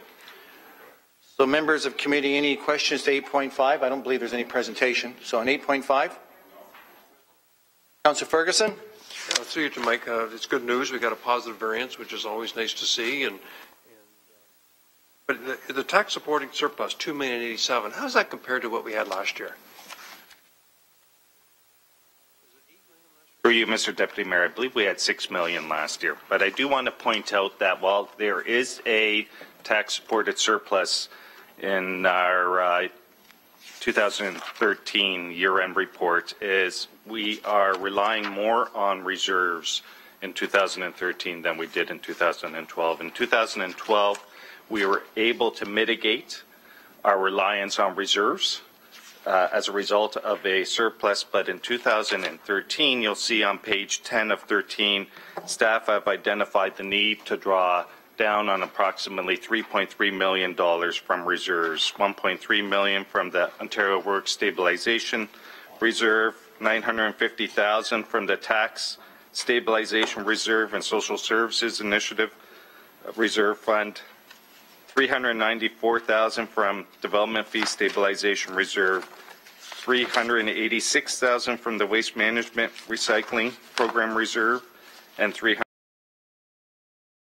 Conservation Initiative Reserve. And the reason for that is, as the report identifies, approximately $5.4 million of the favorable variance is related to our capital financing positive variance, and staff are making an effort to direct the capital financing surplus towards our 2015 capital budget. We have a funding shortfall in our 2015 capital financing plan of approximately $13 million. And for that reason, we are trying to direct the debt financing surplus towards that capital funding shortfall. Okay, I appreciate that. And of course, there was a significant transfer from Winter Reserve, too. I didn't hear you mention that one. Yeah. I think it's through you, Mr. Deputy Mayor, the draw from the Winter Control Reserve is approximately $4.7 million out of the $7.6 million reserve. So again, there would be approximately $3 million remaining in our Winter Control Reserve. Yeah, and I think everybody expects that. And Jerry, I think, has mentioned at a Public Works meeting that we've already spent the whole 2014 budget. We've got November and December left to go. So depending on the weather in November, December, we could be staring down another problem a year from now. As I could say, but it was a brutal winter, and that's why we have reserves, is to get us through those anomalies. And we had the meeting with Hamilton Housing yesterday, the finance audit team, and they're off budget $750,000, 100% related to utilities. $680,000 is gas alone because of the winter. Just a huge spike in winter costs, and we experienced the same. But it's still nice to end up with a surplus, and that goes to which reserve is that? 2 point. So, through you, Mr. Deputy Mayor, on page 2 of 15. In terms of the tax-supported surplus, the $2 million, of that $2 million, $957,000 would be directed to self-supporting programs. More specifically, $604,000 to Hamilton Police Services. Hamilton Police Services, they have a surplus, and we have a practice is to direct surpluses in the self-supported programs back to their respective reserves. So $604,000 to a police reserve, just short of $354,000 to the library reserve, and as Councillor Ferguson pointed out, there's a draw from the Winter Control Reserve of just short of $4.7 million. As it relates to Flamborough slot revenues, we have council direction when the slot revenues exceed the budget, that the difference be directed to the Flamborough Reserve. So you'll see reference to $371,819 to the Flamborough Reserve. And as I mentioned previously, we're targeting the $5.4 million related to favorable capital financing to our unallocated capital reserve. So to the councillor's question with respect to the reserves, it is the unallocated capital reserve that we're directing the funding towards in an effort to help our 2015 capital program. Traditionally, though, you take year-end surpluses, and I can remember them being as high as $8 million to tax stabilization reserve. For these things we don't expect, there's nothing going to that this year? Through you, Mr. Deputy Mayor, just $15,000 to the tax stabilization reserve. For this reason is $5.4 million of savings are related to capital financing. Our program areas had a deficit of $4.3 million. So the difference in 2013 versus previous years, program areas would have had a surplus. Those surpluses would have in part been directed to the tax stabilization reserve. This year, the favorable variances are very much related to capital in terms of our capital financing, and for that reason, we're recommending directing the $5.4 million to our unallocated capital to provide some financing capacity in future years for capital investments. Tax stabilization reserve is a wonderful facility to turn to when you have shocks. How much is left in that now? For you, Mr. Deputy Mayor, our 2013 year-end forecast is $12 million, and I just want to remind committee that we started 2012 with about $18 million in that reserve, and it is forecast in 2014 to decrease from $12 million to $6 million. Okay, thank you. Thank you, Councillor Ferguson. Councillor Clark. Thank you. Just looking at this document here and trying to understand when some of the funds come in from other levels of government, the gas tax money, when do we usually start seeing those funds? Are they paid on a regular basis, or do they come in as one chunk of money? For you, Mr. Deputy Mayor, with respect to the federal gas tax, we received those in installments. I believe our next installment is July. With respect to our provincial gas tax, I know there is a bridging report that just went to committee to carry us over, I believe, until April 1st of this year. And then I'm not sure if it's annually or installments, but we can provide that information to committee members. So we're bridging it to April 1st, and the Premier and the ministers have announced that they're taking 7.9 cents per litre out of the gas taxes and reallocating it for the light rail transit and all the different transit projects that they have on the Go Transit and all that. So that's 53.7% of the gas tax that's being reallocated. Have they sent us any information in terms of what the implications will be? For you, Mr. Deputy Mayor, we have not received any information as it relates to the recent announcement in regards to redirecting the gas tax revenues to transit. So again, we have no information as to how those revenues that would have been directed to other programs are being offset, nor do we have any information as to how those particular impacts will impact municipalities in the long term in terms of our revenue sharing agreement. And I appreciate that, because we're looking at, I think, staff sent me an email the other day, Anna did, and it was in 2014, $10,396,440, and it's been going down roughly $200,000 a year. So perhaps we can put that on the list of discussion items with Metrolinx and the minister when they appear before us, because if we are already bridging it and they've changed it after we've approved our budget, that could be a hit for us that we're going to have to find the money somewhere. Thank you. Thank you, Councillor Clark. Councillor Morrow, just take the chair for a moment, please. Councillor Morrow. Okay, thank you. Through you, Mr. Chair, to Mike. So how much funds was generated from the slots at Flamborough Downs came to the city in 2013?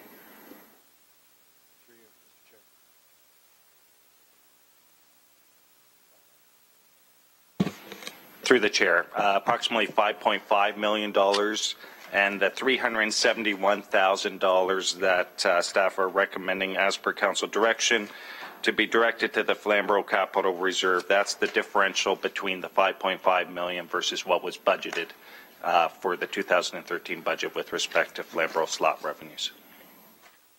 Thank you, Mike. And it's one of the industries in my ward that's generating some income for the city. So take the chair back, Councillor Morrow. So, the Dundas address. So on that one there, any other further questions? A mover and a seconder. We didn't have a mover and a seconder. Councillor Pearson and Councillor Clark. All in favor? Carried. Thank you. 8.6. Members of the committee, any questions with respect to item 8.6, which is report FCS 13070B? Councillor Clark, moving it. Councillor Powers is moving it. I'm sorry, I was looking down. Councillor Powers is moving and is seconded by Councillor Farr. No discussion, all in favor? Carried, thank you. 8.7, members of committee, any questions regarding 8.7? That's report FCS 14029.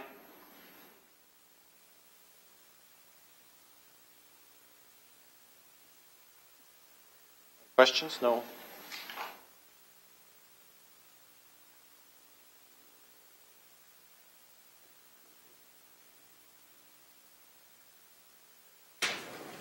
Councillor Pearson? Just real quick, Mr. Deputy Mayor, thank you, through you to Mr. Zagaric or whoever. On the listing on the recommendations in B, there's two classifications. There's the multi-residential 2.74, and I know if this is to do with condominiums, if I'm not mistaken. And then further down, there's the new multi-residential, and it's at 1. Can I just get clarification, because I'm sure that will be asked. Mike, the please. difference in the percentage. So through you, Mr. Deputy Mayor, with respect to the tax ratios, these are prescribed by the province, and some years ago there was an opportunity, the legislation was amended to allow new multi-residentials to have a tax ratio similar to residential of 1. And so the City of Hamilton has adopted that for the last few years with respect to new multi-residential, but again, this was provided to municipalities through the province of Ontario through changes in the legislation in an effort to help facilitate new multi-residential development. So the one just above that, the multi-res at 2.7400, those would be all the older units that were built probably beginning in the 70s, correct? Through you, Mr. Deputy Mayor, yes. And the tax ratios are on page 10 of 14, just for your reference. On page 10 of 14, we identify what the City of Hamilton's tax ratios are in the various classes and what the provincial thresholds are for each of those property classes. The one threshold where we currently exceed, the one property class we currently exceed the threshold you'll see is the industrial, both the residual and the large. All of the other property classes, we are at the provincial thresholds. Thank you, Councillor Pearson. Any other questions? Do we have a mover and a seconder?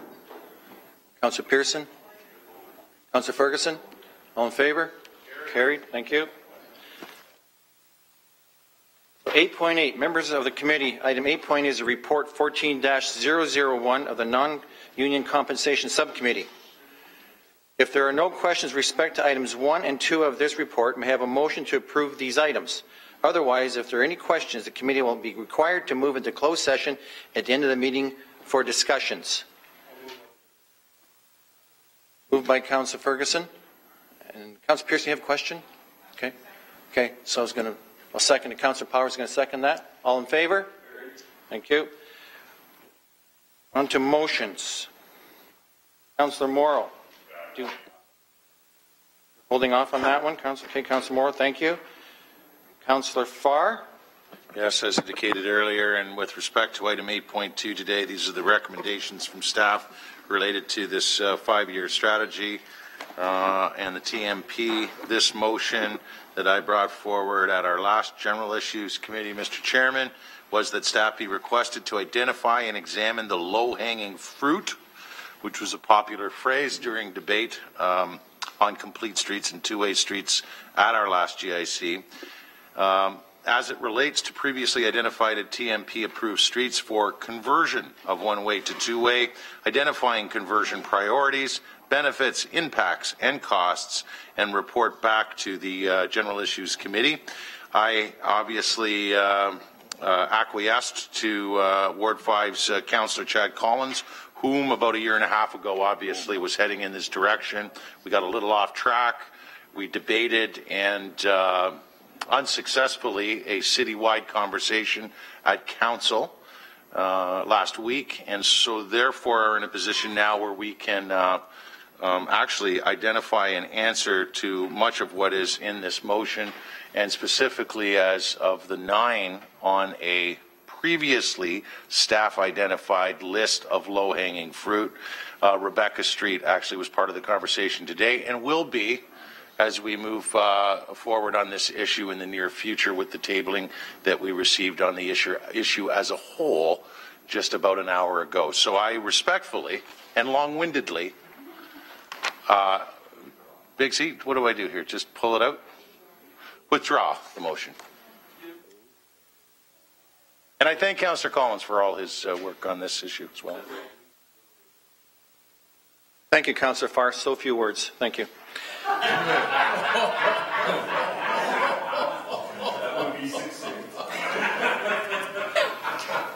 Councillor Powers, do you wish to speak to your motion, sir? The motion's before you. Councillor McCaddy is the seconder of the motion, and I'll speak to it only if there's questions. Any questions on Councillor Powers' motion? That's the same. Moved by yourself and second by Councillor McCaddy. All in favor? Carried. Thank you. Notices of motion. two of them. Councillor Morrow, do you wish to introduce your notice of motion? 10.1.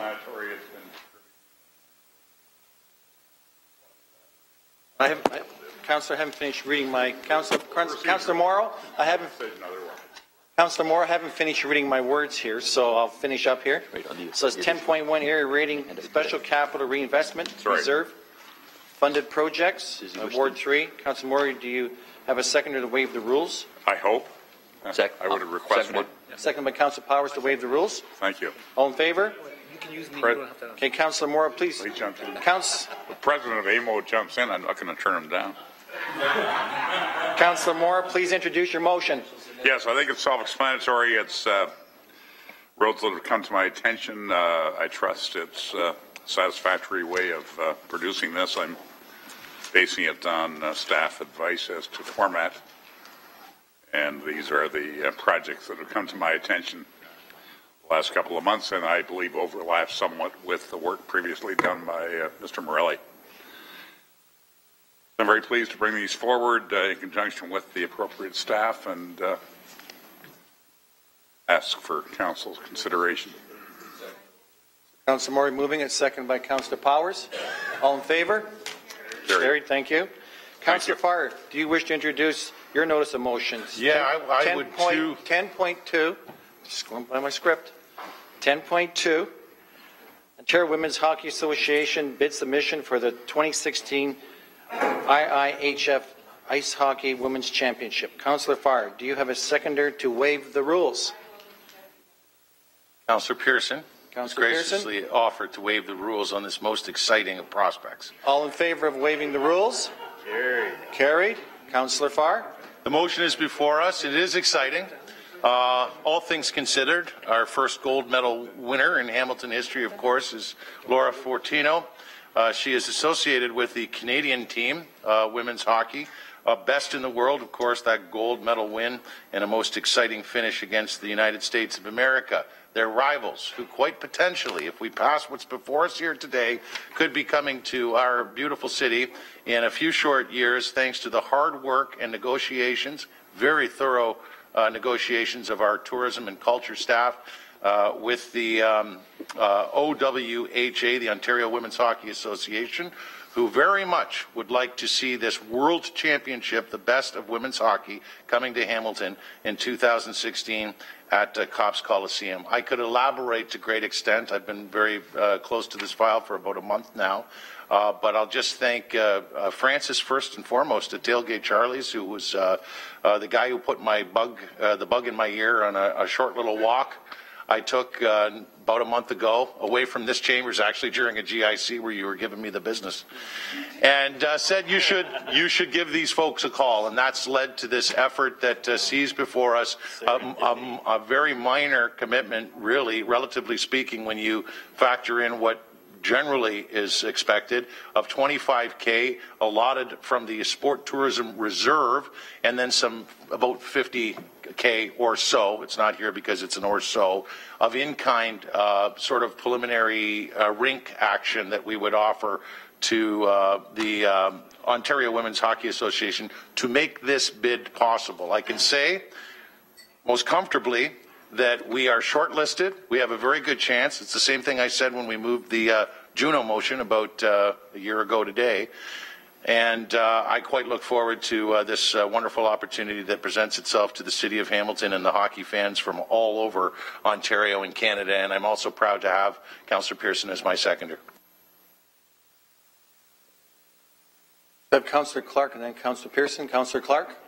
Thank you, Mr. Deputy Mayor. I would just like to say that Councillor Farr's elaborate, eloquent elucidation of this event is electrifying. Thank you, Councillor Clark. Councillor Pearson. Thank you, Mr. I'm not sure. Thank you, Mr. Deputy Mayor, and it's a great pleasure to second Councillor Farr's motion. And as we all know, and I'll be mentioning it, Council, again, you know we have the SO Cup, 2014 SO Cup coming to Stony Creek, Hamilton, starting next Sunday. I will be doing puck drop then, and it's a week-long event. And as you know, it is the Stony Creek girls hockey that Laura Sportino also played on, so she will be making her presence there. And it's going to be an exciting week, and we certainly, there was assistance at the time that I asked for my colleagues' support a few years ago with regards to some funding from the city, from tourism, to assist this organization. And I'm grateful that that was given, so my pleasure to assist today again. Thank you. Thank you, Councillor Pearson. Councillor Powers. And in keeping with the tradition, Dundas is currently hosting the Allen Cup, so the Canadian Senior Men's Hockey Championships goes through until Saturday afternoon, the finals. A further endorsement of this, I had a most recent discussion with retiring Mayor Hazel McCallion, who's a staunch supporter of women's hockey in our country, and she certainly encouraged us to go forward with the bid, and is Theggerson Hamilton will be a wonderful venue to host the rest of the world.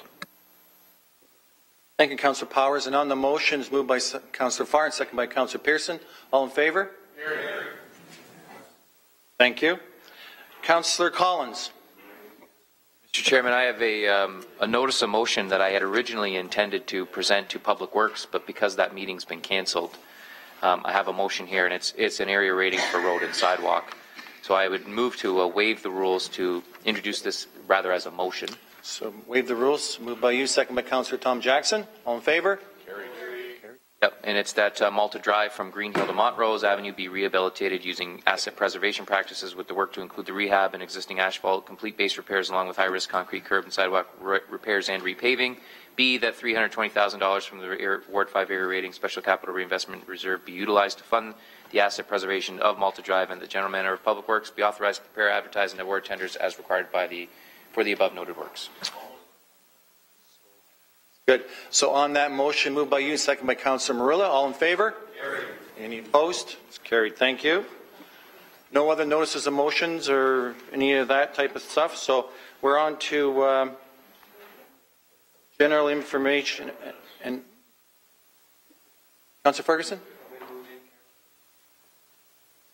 We haven't got there yet, but just bear with me. Moving right along here. Members of the committee, item 11.1 provides the revised due dates for items on the outstanding business list. May I have a motion to amend the dates accordingly? Moved by Councillor Ferguson, second by Councillor Pearson. All in favour?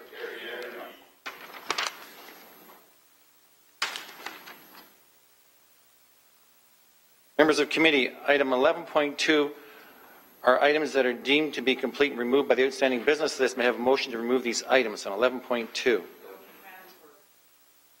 Oops. Madam Clerk. Through the chair, with the tabling of the item 8.2 today, right.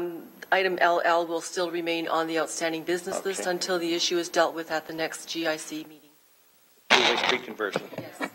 So we'll just remove, can we just remove then, that was D, can we remove C or we leave that open? We can take away C? Yes. So 11.2C. So moved. Councillor Powers, Councillor Pearson, all in favour? And members of the committee, item 11.3 is to transfer outstanding business item W, Hamilton Environmental Summit 2013, from the GIC outstanding business list to the outstanding business list of the Emergency and Community Services Committee. May I have a motion to transfer this item? Councillor Pearson? Councillor Pearson? Councillor Powers? Certainly. All in favour? Okay, any opposed? None, thank you.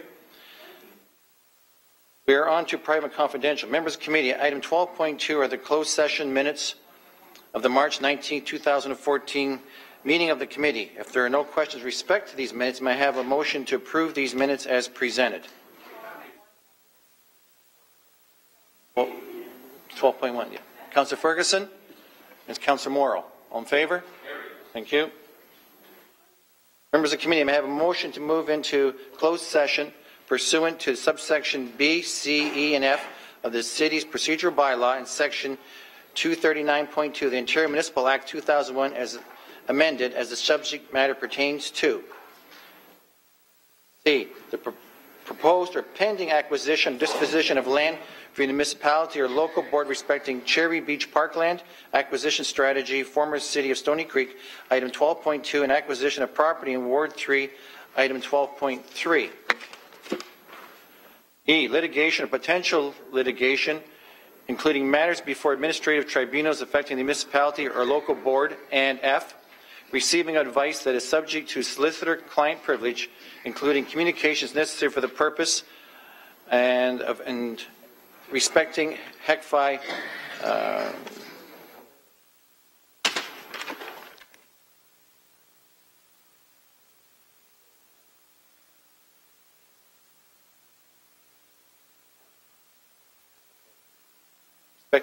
respecting settlement of claims made under the Expropriations Act arising from the expropriation of 760 West 5th Street, item 12.4. And B, personal matters about an identifiable individual, including municipal or local board employees respecting appointment of general manager, planning, economic development, item 12.6, and performance review, planning and economic development department directors, item 12.7. And F, respecting HEC 5. That word is Carolyn, HEC 5. For receiving of advice, okay? For receiving of advice. Carolyn?